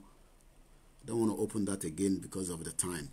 Deserve the same sort of attention we're giving to Colston. He was responsible for shipping. You should be upset, guys. Let me highlight that. Think we just come here every day and come and talk. This country knows that there's a war coming and they have to be part of the parcel to together. Freedom Force, thank you very much. Odile Richard, good morning. Just picking some of your comments, you guys coming through. Let me put the comment up because it flies so long I can't sometimes read through. Do you see that? He alone was responsible for shipping over 25,000 Africans to the Caribbean. Moriji, I want Agzoba niye. Afolabi, Adebaki, I want Emi niye. I can spot you there. Thank you very much, those of you that are still watching with us. It's a 2 hours broadcast. In exactly 45 minutes, we will be ending the broadcast. Austin Igbekwe, I'm very happy about this, brother. You don't even know how happy I am. Bank of England must reveal everything about this nasty governor that was there from 1970. That's him there. And I'll show his face again. They will reveal every atrocity that they've committed in the whole part of Africa while we are now living in abject poverty. And that is going to be part of why we're going to say to them, we are no longer interested in Nigeria. Just the same way UK was not interested in EU. So if UK can come out of EU, who are you? We are very upset then, Benny Mommy, Auntie Sister Moji Adesonya. Very, very upset. You guys, sometimes you don't know that these things are what is boiling our children here in UK. They were not protesting. But our own generation, not my generation. No. I'm talking about African children. They are bitter. They are upset. That is why they go out there when they call for protest. Because they have committed a lot of atrocity. And each time they have read through this, they go out there and they want to damage something. Let's quickly read through. If you have not signed the petition, we continue to tell you to sign it. Oduduwa, no going back. Those at home, in Nigeria, this is the atrocity that they've done to you. And you're calling for one Nigeria. One Nigeria, and you're dead. Wako gugwa leru. Àwọn fowó tiwa wọ́n fowó àbọ̀ fi ṣàlejò. Ìwọ wá fi gba visa fi wá sí London. Ọlọ́run á jẹ́ kó fún ẹ o. Mo gbàdúrà pé kó má fún ẹ o. Ọlọ́run á jẹ́ kó rí visa America o. But ìwọ náà máa sọ̀rọ̀ lórí Odùduwà. Ọmọ Tinubu lọ́nà wà ní London nísìn lórí private jet ló dé síbí báyìí. Ọmọ governor Central Bank ó fly ọmọ àtìyàwó ẹ̀ lórí private jet. Ìwọ ń sọ̀rọ̀ wọn Nàìjíríà ọ̀dẹ̀. O tẹ̀ rí gàrí jẹ débi bó fi rẹ́ bà jẹ. O rí búrẹ́dì jẹ. Ẹ̀yin wá di nǹkan tó yẹ pé ó di problem fún ẹ. Ogun go punish every one of you. Basha Bobo. let me put it on a smile a little bit. You know, I have a lot of energy, positive energy. Ọkùnrin ogun ojí.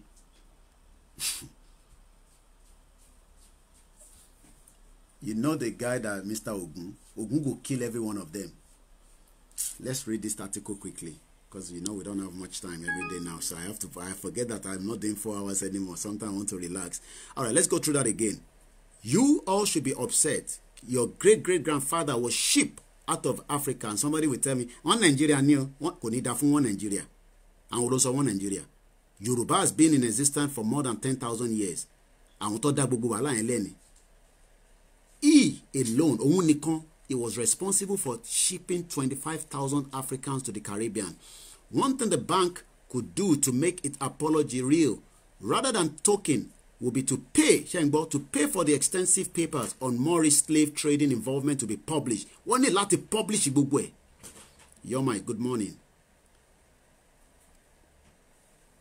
They must publish every atrocity. What happened? Odeo. Kini, put it down. More atrocity that they commit. I'm being distracted here a little bit. All right, let's quickly put this through. One thing the bank could do to make its apology real, rather than talking, would be to pay one song for the extensive papers on Maori slave trading involvement to be published. Published to the public. Toba publish elori mama gbono. So Europa wan binu nisin. Iwo gan mama wo. Ni ko lo fon kokon, ma lo fon kokon. Bo ma sha ban binu ma sọ̀rọ̀. At least to ban sọ̀rọ̀ wo le pe lẹ́nu mọ́. They have to publish it for the details to be highlighted in the bank as a reminder of the murky origins of some of his important early founders. Trevor Bonner, director, the Whitford Institute, University of Hull. As the world speaks out, as KOIKIMEDIA is speaking out, as Heritage is speaking out, Oshatola is speaking out, as every one of us is speaking out against police violence and racism, against us coming out of Location 9. The Guardian, at least this is not KOIKIMEDIA now. The Guardian newspaper stand in solidarity with the struggle for the truth, humanity, justice. The same way KOIKIMEDIA will stand, regardless of whoever it is and whoever owns with food. We will squeeze the balls there.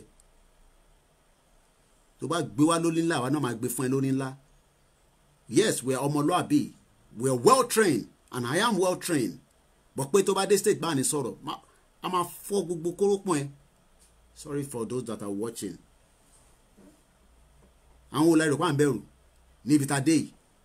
Àwọn olórí burúkú yìí tí wọ́n bẹ̀rù nígbà tó wá kó gbogbo àwọn èèyàn lẹ́rú. Tí wọ́n bẹ̀rù nígbà táwọn wá kó àwọn èèyàn lẹ́rú.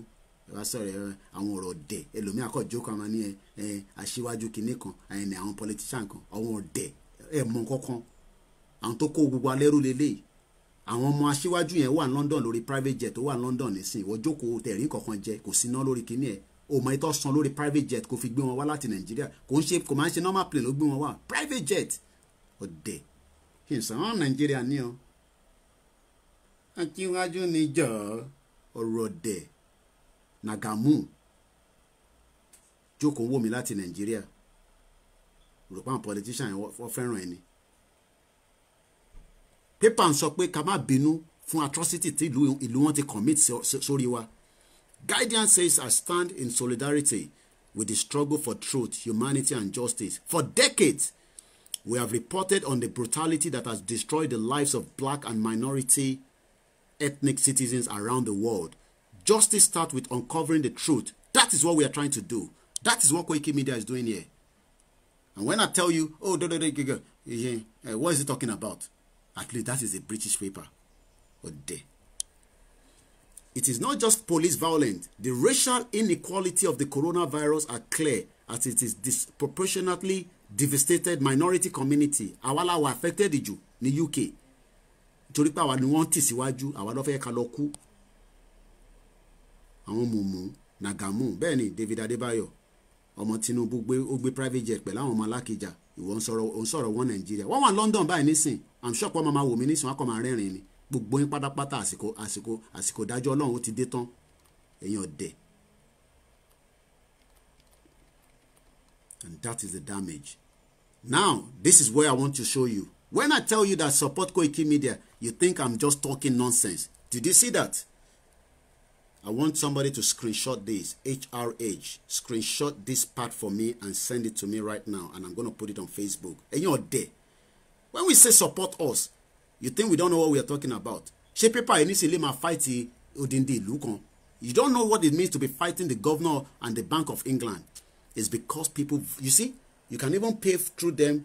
Let me click on it now. If I say I want to support them. When I say support KOIKIMEDIA, it's not because I'm talking about Oduduwa. You see, they even say if I want me to remind me in September, let me click on that now and you see what would happen. You see what they've done. Eh? Okay, I'm coming. Yeah? I'm coming. I need somebody to call so that I can go and deal with this little boy for a few seconds. You see? People are donating. You can donate single, monthly, annually, £3, £7, £12. If you want to donate more. Contributing £7 works out as £1.62 per week. You put your email address, right? So you see what it says there? Support our journalism with a contribution of any size. Your support helps protect KOIKIMEDIA, independent, and it means we can keep delivering quality journalism that opens for everyone around the world. Every contribution, however big or small, it is our value. It is valuable for our future. You see?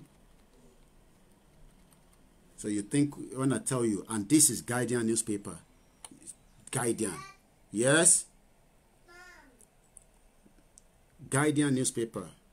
I need somebody to call the platform now so that I can go and deal with this young boy. If not, I'm just going to put it on the music for a few minutes. That is Guardian. Paper olótùfẹ́ lágbára jù àwọn ilé lọ. O rò pé paper Nigeria ni. So for you, why are you asking for money? Why are you asking for money? Yeah, all right. Since nobody's calling, I'm gonna put it on the autopilot for you guys. I'm gonna play something and put it on autopilot.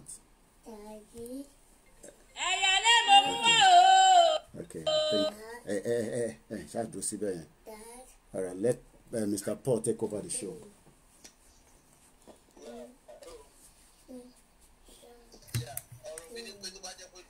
Bluetooth mode has been on. People to one bed and the concert put you on read. Nítorí mo mọ̀ pé lóòótọ́ ń ṣe wọ́n máa fẹ́yẹ́ ni wọ́n fi pé Ọlọ́run wà lẹ́yìn àwọn. Wọ́n kàn ti ẹ̀jẹ̀ kọ́kọ́ ṣó wọn náà kọ́ mọ̀ pé yes ní pé orí ń ta àwọn èèyàn. Because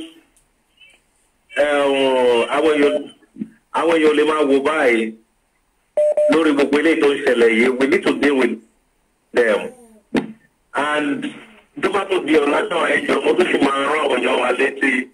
Tó bá ti gbé bàbá Adébánjọ dé ẹ̀wọ̀n àfẹ́ restructuring lọ and kẹ́dẹ̀ bèrè lọ́wọ́ ẹ̀ 50 billion.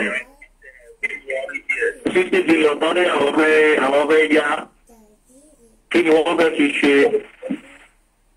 báwo náà ṣe fẹ́ pín nísìnyí ọ̀rọ̀ Oòduà ní nǹkan tó kàn wá báyìí we don't need restructuring, we don't need money. Èyí táwọn bàbá yẹn tán ṣe ń ọ̀rọ̀ àwọn èèyàn wa ó ti tó. So ẹ jọ̀ọ́ gbogbo ọmọ Yorùbá ní ti létòkó ẹ jẹ́ ká dìde. And gbogbo àwọn tó dẹ̀ lọ náwó fáwọn tọkọra wọn ní street kìíní kan with street ìgbà kan ẹ má bínú èmi náà kí n máa dárúkọ èèyàn ẹbí àwọn kàṣà àti bí àwọn kọlá lótú yẹn ẹ jẹ́ ká stop láti máa dáwó fún wọn jọ. A sọ̀rọ̀ yẹn lánàá pé jẹ́ àwọn èèyàn wa and you want to empower people, that's not the way to do it. It's like bí pé tàbá ń fún wọn ní irú nǹkan táwọn yẹn ń ṣe àpọ̀ tó ń dá ìyàkún wọn ni. We need to work modalities how to empower, which way to go, how can we do it. But èmi nǹkan tí mi kàn sọ ni pé gbogbo anything tábà máa ṣe ẹjọ́ ẹ jẹ́ kó wà in line with Yoruba World Congress because ọ̀pọ̀lọpọ̀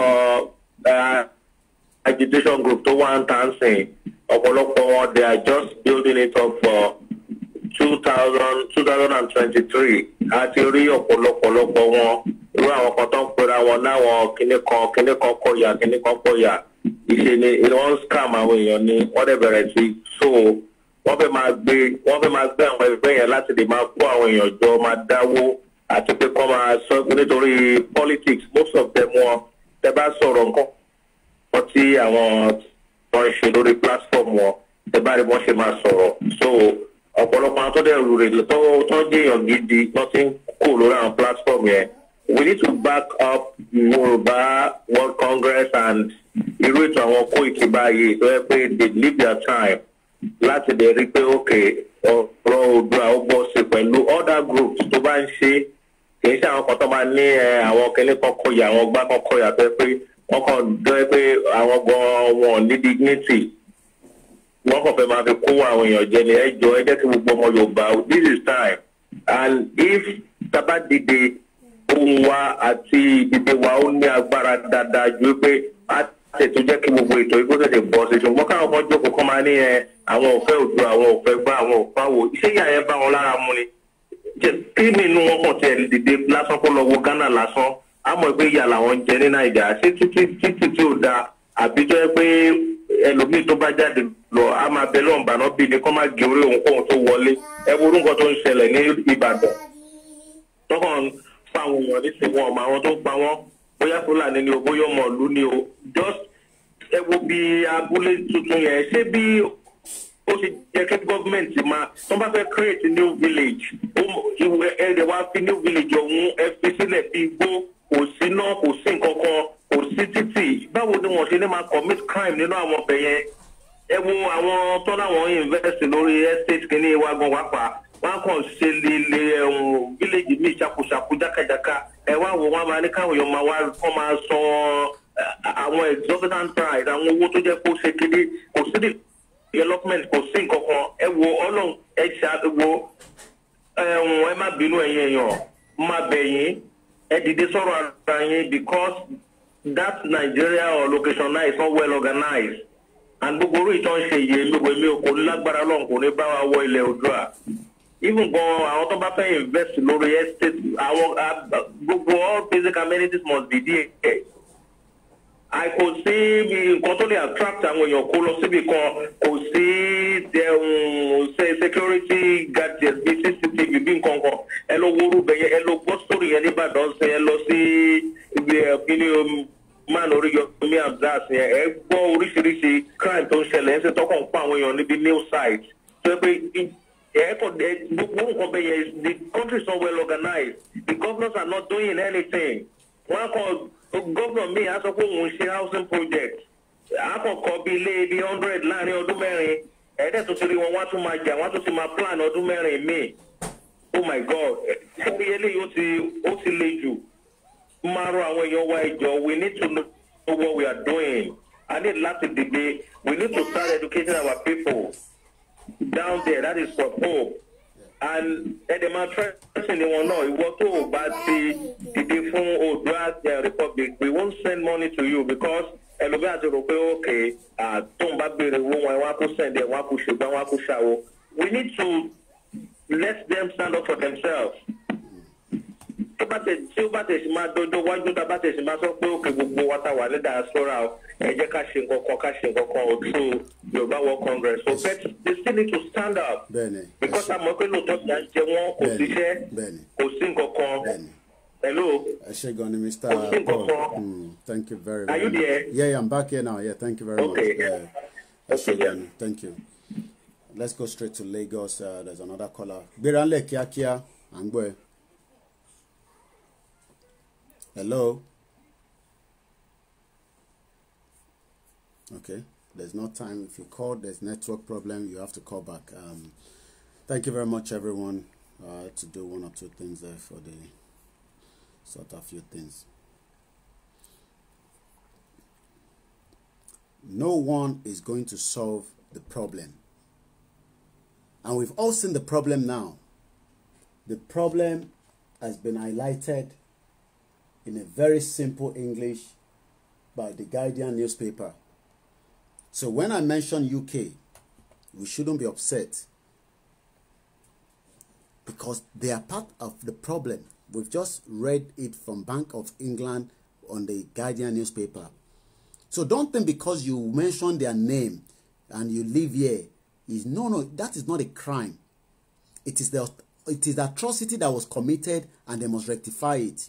And we need to let them know that they will release all the documents that relate to that human that they're discussing. Let me show you. Okay, we got Oya Kia ni Koskosaye Kupomo Akure Lotingpe Oya Gberanle. Okay, Rashi. Because mo fẹ́ sọ̀rọ̀ lé lórí ní àárọ̀ yìí. Ó ní petition àti poll tó wà ń tà yẹn. Ó jẹ́ nǹkan tó bà mí lọ́kàn jẹ́ nígbà tí mo rí oye nọ́mbà tí ó sì vote yẹn tó dẹ̀ sign petition yẹn nígbà tí mo rí nọ́mbà inú mi ò dùn rárá. Because when we are talking of 80 million people from Oduduwa, wọ́n dẹ̀ ní kí 10,000 péré ká sign petition yẹn ó dàbẹ̀ ni pé inú yẹn àwọn èèyàn wọn understand yẹn tó. Èmi ti yẹn enlighten àwọn èèyàn bí about it. Mo dẹ̀ ti sọ fún wa mo ń gba gbogbo àwọn tá a bá ń gbọ́ ní àárọ̀ ẹ̀ báyìí mo ń gba gbogbo wa nímọ̀ràn níbikíbi tó bá wù tẹ̀ tó ń bọ̀ káàkiri gbogbo àgbáyé. Ẹ copy ẹ̀, paste it on your Facebook, paste it on WhatsApp group tó bá wà, any WhatsApp group tó bá wà, paste ẹ̀ síbẹ̀. Ẹ dẹ̀ enlighten àwọn èèyàn tó wà bẹ́ẹ̀ pé kì í kọ́ báyìí ló wà fún, is not meant for, kì í ṣe fún fraud. Bóyá àwọn kan sọ pé bóyá fraud ni wọ́n fẹ́ fi gba details wọn lọ ní kíní kan, kò rí bẹ́ẹ̀ ẹ jẹ́ ẹ ṣe àlàyé fún wọn.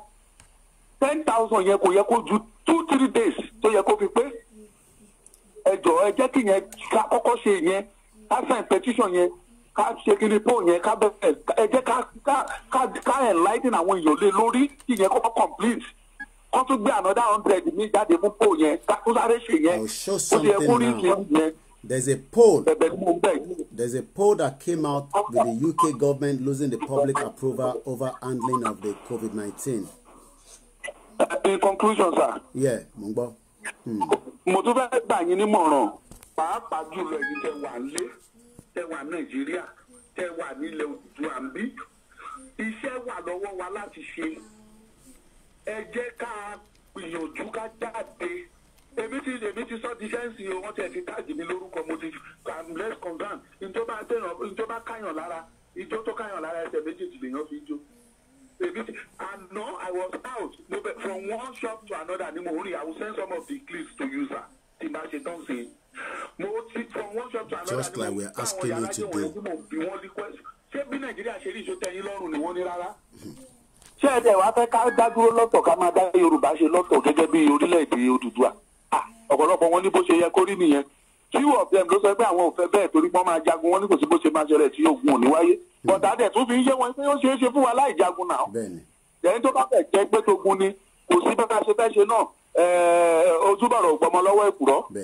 So àwa ta wà nílé àníṣe ṣe ẹ jẹ́ káwọn èèyàn mọ̀ tẹ́ bá ti wà láàrin ibi tẹ́ ti ń mutí ẹ dá sílẹ̀ tẹ́ bá wà nínú ṣọ́ọ̀ṣì ẹ̀kan fífìrì ẹ dá sílẹ̀ tẹ́ bá wà láàrin àwọn kílọ̀bù yín ẹ sọ nípa ẹ̀ láìsí bẹ́ẹ̀ kò tí bá ṣe lè àṣìfù nǹkan tá a fẹ́ àṣìfù ẹni tó bá ti sọ fún petition yẹn ò lè dọ́dọ̀ ẹ̀ ó tún wá máa sọ pé strange tó ń pò wọn mọ̀ nípa ẹ̀ so ẹ jọ iṣẹ́ ní kẹjẹ́ ká ṣe tá a bá ṣe ó máa rọrùn fún wa, ó máa rọrùn fún àwọn leaders wa ní Yorùbá World Congress tó ń ṣiṣẹ́, ó máa rọrùn fún KOIKIMEDIA, ó máa rọrùn fún AY Citizen, ó máa rọrùn fún gbogbo wọn.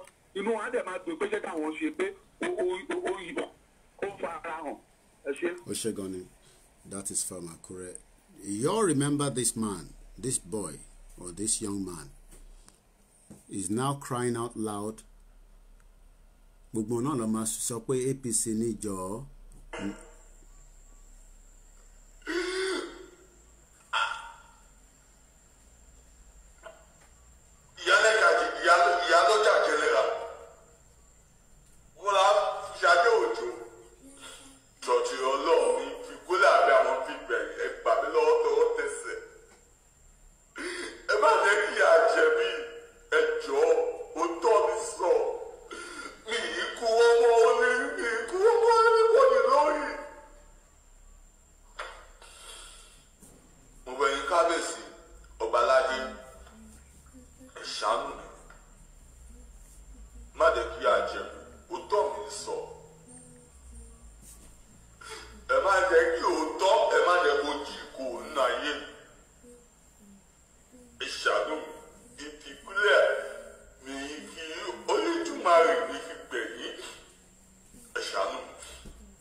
Play the whole lot.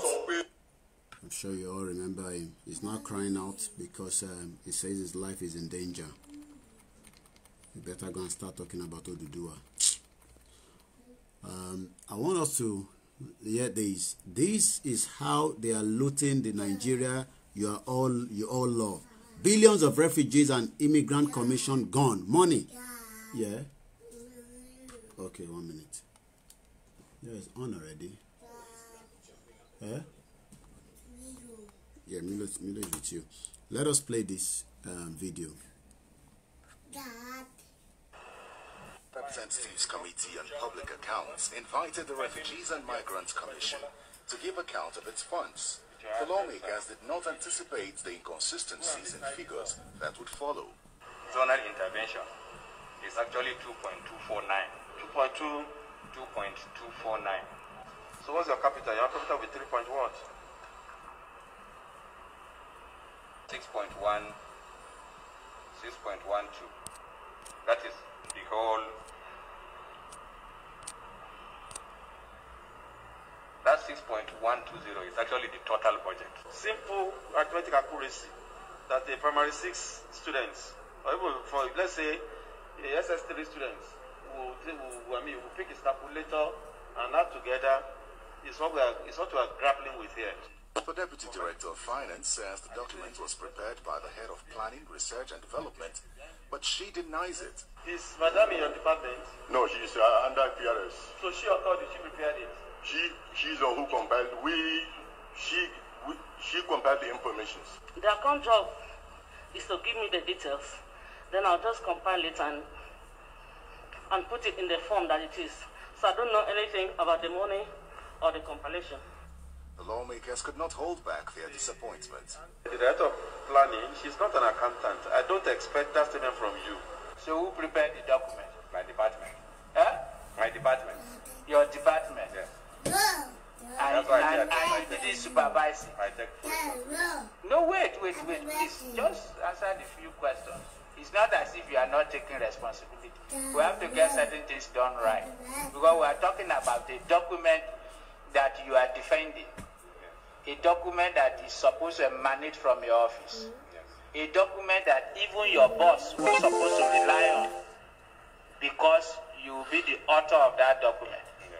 And you are only coming here to take responsibility for not properly scrutinizing that document. Raises a lot of questions. Even the head of the commission accepts the failure, as pointed out by the lawmakers. I want to assure you that we'll take back the documents and make sure that all the necessary corrections are made, and it will be returned back as soon as possible. So that is how they've been looting for 60 years. Even the ones that are doing the interview, they're all the same. Doesn't make any difference. They are quick to judge and put these ones on their toes, but they are also part of the problem. We have about 17 more minutes before we end the broadcast, and again, let us quickly tell you there's a lot of chaos inside Location 9. There's a lot of things that we are reviewing every day, and some of them we're not going to discuss it on the live broadcast. But all I can tell you is things are falling apart, and they're falling apart so quickly that you only have to study and work it out in a way that you will understand. But our main focus is how to continue to bring the people at home to understand where we are coming from. And if they can understand that, it will make life easy for myself and you in terms of what we are discussing. Just before we wind it down, I'll remind us again that we will be back again in the evening at exactly 7 p.m. where the broadcast will end at exactly 9 p.m. The purpose of that is for those at home to continue to have access to watch us rather than the 4 hours on a row, and also that they can be able to download the video and make it like a home movie. Nigeria has failed, and it is not going to be fixed. What we're going to do is to shut it down and then move into a proper nation where things will start working according to how it's meant to work. Again, tomorrow at 3 p.m., there will be an exclusive interview on Heritage Television with the elder statesman and the Afenifere leader. They've been one group that so many Yoruba people know, apart from those that are now waking up to the new Yoruba World Congress. We were going to listen carefully to every word uttered, and as journalists, we will take down as many notes. And after that, on Saturday morning, I will be here to review part of that conversation that will take place tomorrow. I don't know what they're going to say, but I am waiting to hear, just like a lot of you are waiting as well. So that is going to happen tomorrow, and that is going to be co-hosted by Erelu Abikeade of Crystal Africa Television. Also, let me tell you where we are with the poll. Just like Victor said, it's very shameful that as Yoruba people, we've not been able to fix 10,000 poll. I just showed you one from the Guardian. Poll is what they do to get what the people want to say. Poll is very, very important. I just showed you one from the UK government, that the Guardian, they do it all the time. After seeing their poll lead strings 23 points in the previous 8 weeks, the Conservatives saw a slight increase over Labour this week. Their share of vote went up by 43% to 44%. These are, by now we should be saying we're doing another one. When we've not even get 10,000, are we saying we don't have, and we talk about we're 80 million Yoruba, 70 million Yoruba. Where are we then? That we can only get 2,000 people to vote for a poll. And that is how we want to get a freedom. And then when the Biafra are doing their own noise, a lot of you don't like it because you say, no. We're going to do it our own way. Agreed. But we've set up a poll and we cannot even get 10,000 in less than 72 hours. And I'm sure if an artist is coming to London, everyone will pay to go in there. They will even fight after going inside.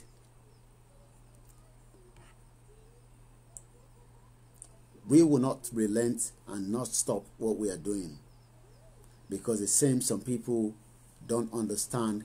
Yeah, 80 million, and we can't get 10,000 people to fill the poll. Are we saying that they don't know or they have not heard about what we are talking about with the poll? And if they've not heard, then that is your own responsibility as well. Because every one of you at least went to a secondary school in Nigeria. Every one of you went to a university. You know the people that you went with. Have you talked to them? Have you engaged them? Or you want me to talk to them on your behalf? So I just school name at school. They don't have to believe in what you're doing. Yes, I think we should be able to do that. Oladejo Arishikola, somebody else. We've talked about that with somebody, and I was meant to work on that. Somebody else should be able to vote using the same phone. I think so. We are just going to continue to educate the people, and we hope the message will go down well with those at home.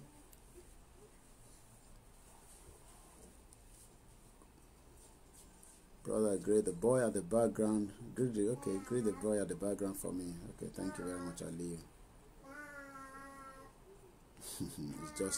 He's doing his own thing. Just doing his own thing there. No one will take down Nigeria for us. There are so many stakeholders. So many stakeholders.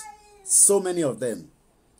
They love the way Nigeria is. You can see them. The Chinese are there. The Indians are there. While we are outside, and one in Nube, working in partnership with different groups of people. Even some of them are Yoruba they're working with. Some of them are politicians. Some of them are your governors.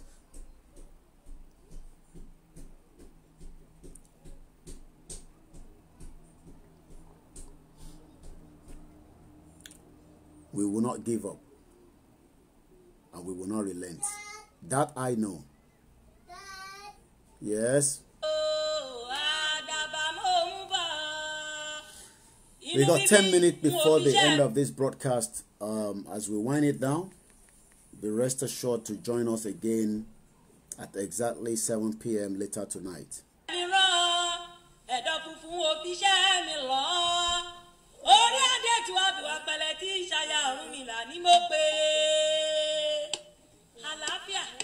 Àlàáfíà fún gbogbo ọmọ Yorùbá, àlàáfíà fún ọmọ Oòduà, àlàáfíà fún gbogbo orílẹ̀-èdè Yorùbá pátá. Oòduà.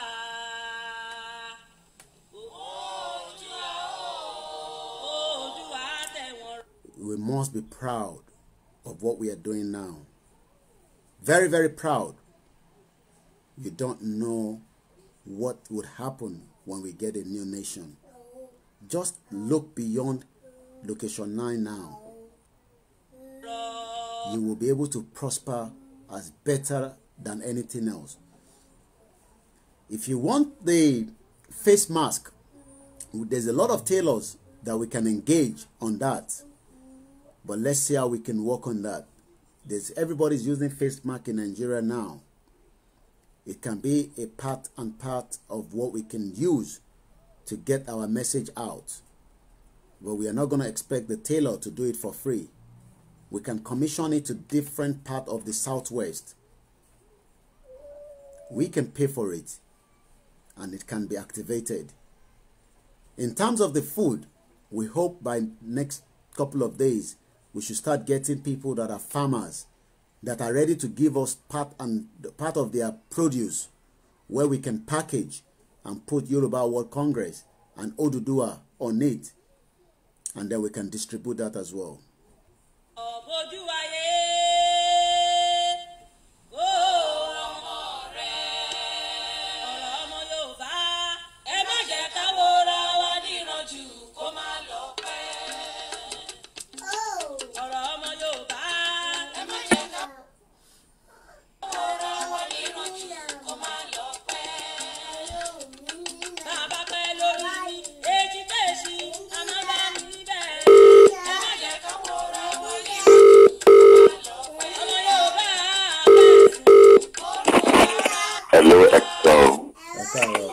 wa dá sí ní kọ́mọkọ́mọ. Ẹ káàárọ̀ ẹ kú ojúmọ́ o.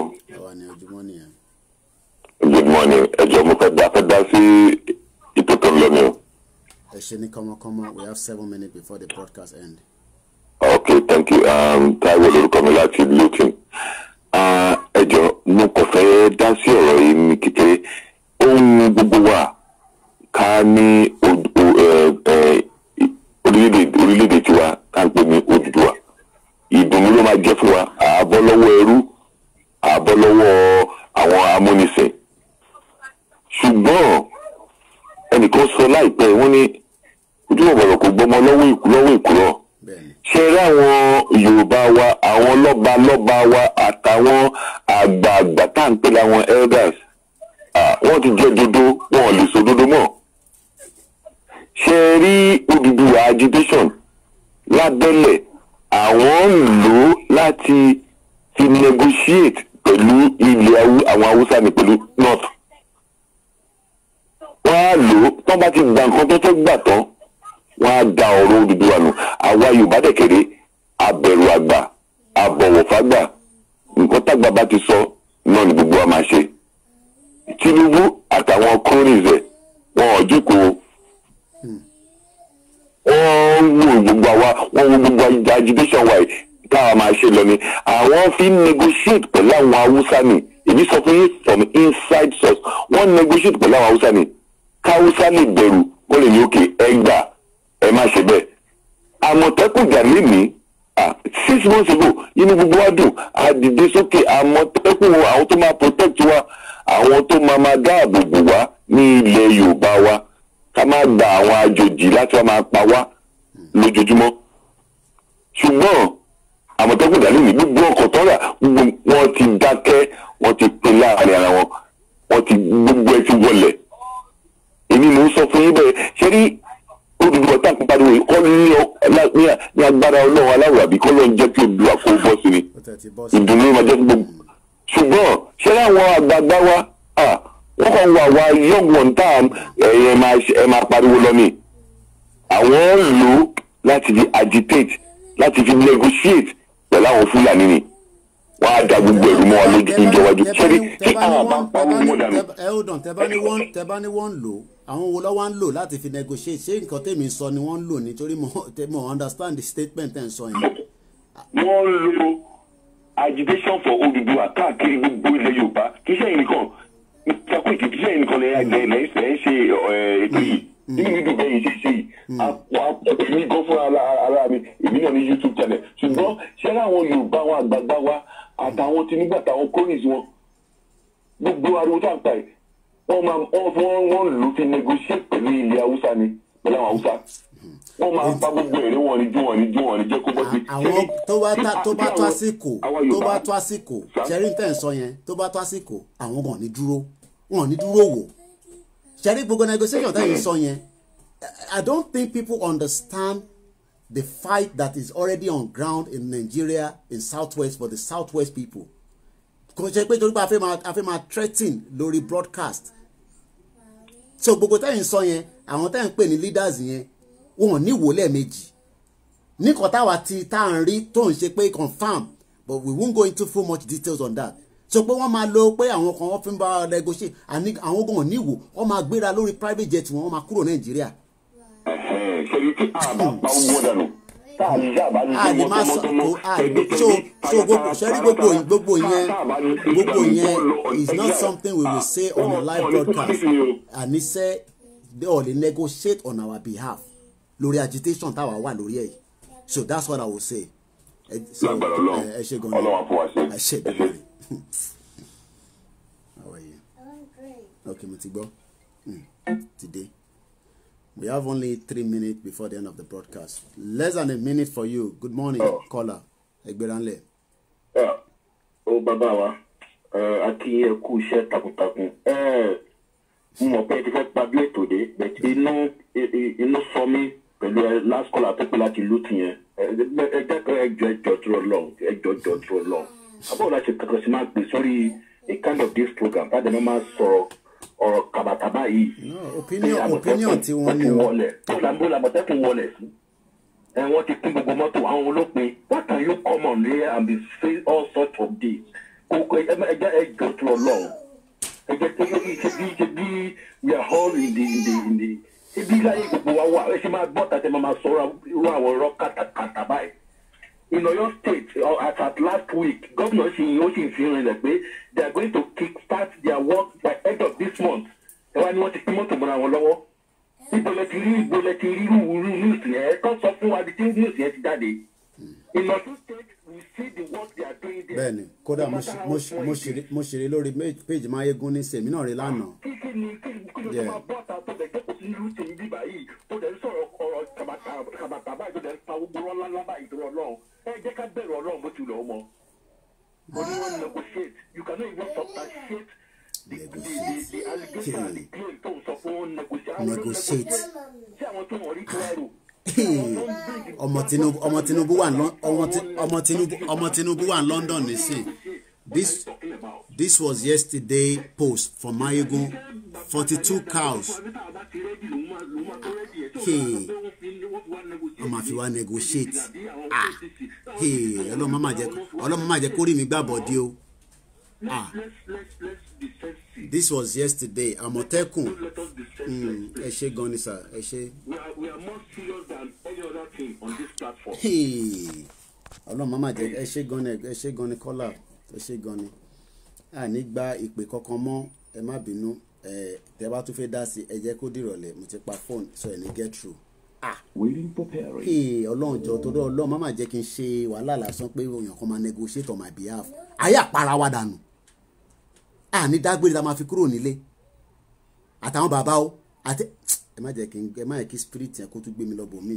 Kò tí bá sọ nǹkan mí nísìn and màá jókòó sí bíbá lójoojúmọ́ màá pariwo pa fẹ́ gbòdúwà olórí burúkú kan wá náà fẹ́ negotiate tálẹ́ni náà tí Tinubu lẹ́ sọ ni ló máa negotiate on our behalf lórí Fúlàní ẹ mọ àwọn èèyàn tó ń kú lójoojúmọ́ ni.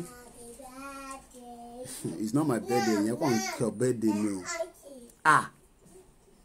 Láìláìláìlá wọ́n negotiate àwọn wo àwọn bàbá wèrè wo gbogbo àwọn bàbá tí wọ́n jẹ́ ká rọ́nà lọ àti wọn ní wọ́n negotiate on our behalf. Ní dágbére la máa fi kúrò ní bíbá ní dágbére. Let me not go into too much details.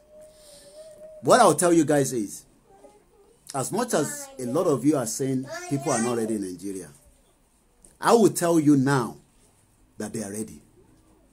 I won't say more than that. Tinubu negotiate on our behalf. Tinubu, I negotiate on my own behalf. Tell me so far you pay Kagba Odua or one no negotiate. Forget about Orowo Kolele. One new wole meji. On massacre Nigeria. It's not a threat. We don't want to be doing threats on a platform and people think I can fail Sonny. I won't.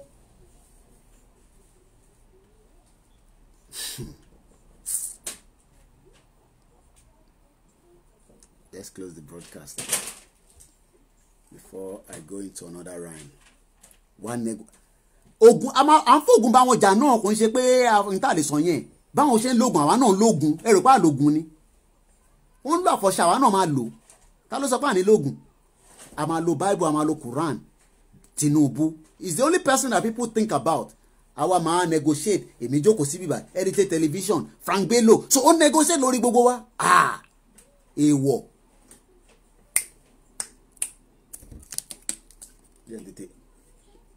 kò ní dá fún mo tú dànù sí padà mo tú dànù padà sí negotiate lórí àwọn wo èèwọ̀ ká má ríru ẹ̀ èèwọ̀ tó bá yẹ pé wọ́n fi sẹ́nu ni á dá padà Tinubu a negotiate on our own behalf lórí pé àwọn èèyàn ń kú lójoojúmọ́ èèwọ̀ mo dá padà ẹ sọ fún wọn pé ẹ̀bá wá ń lé èèwọ̀ Tinubu àwa ń jókòó à ń sọ̀rọ̀ pa fẹ́ gbalẹ̀ Yorùbá mọ́ tó ń pè ní fẹ́ gbalẹ̀ Yorùbá ni ilé òun ṣe politics odindi ìlú la fẹ́ gbà èèwọ̀ ká má rí wẹ̀ Yorùbá à ń lógun a máa jà pẹ̀lú ogun ní ilé òun sọ̀rọ̀ pé ẹ̀ẹ́dẹ̀ ń ṣe pé Bible kan wo eléyìí ti kọjá ọ̀rọ̀ Christianity a máa bá wọn fà á máa fi ta ẹ má tún sọ̀rọ̀ ẹ̀ mọ́ bàbá ẹ jọ negotiate pẹ̀lú àwọn wo Tinubu náà ni gbogbo yín máa sọ òun nìkan ẹrù wà ń bẹ̀rù ẹ̀ ni àwọn babaláwo tó ń ṣe tiẹ̀ fún àwa náà máa tún bẹ́ẹ̀ lómi dìde.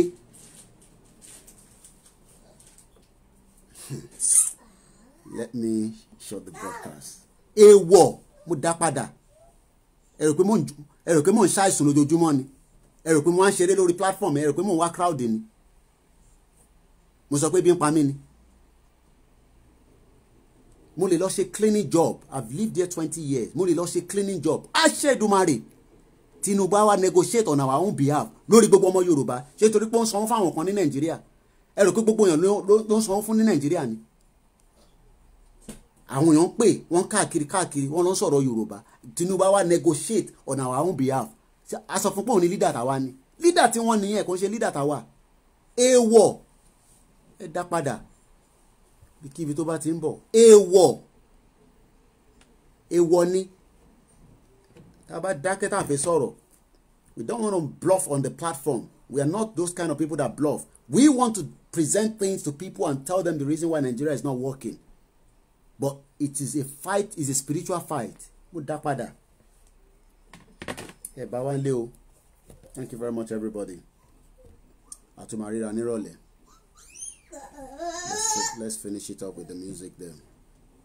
Ẹ bá wa ń lé o. You won't, anybody will call me anymore. If you call kankan, let me just play this music and let it roll down. Èèwọ̀ dá padà fún. Ẹ sọ fún pé àwọn tó ń ṣògùn fún kò ní rí 2023 election yẹn rí ṣe. Gbogbo wọn máa bára wọn jà ní, wọn máa para wọn dànù ní. Ṣèbọ́ ti pé meeting l'Aso Rock lẹ́nìí.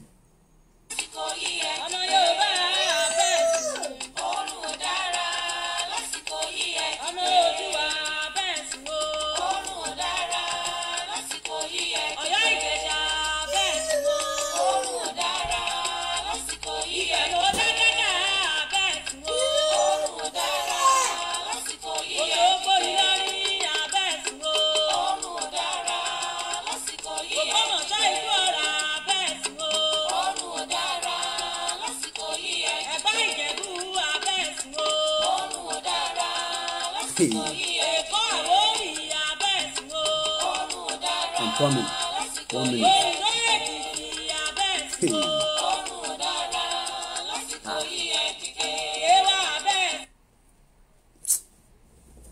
Have a very good morning, everybody. Àpàdé nírọ̀lẹ́.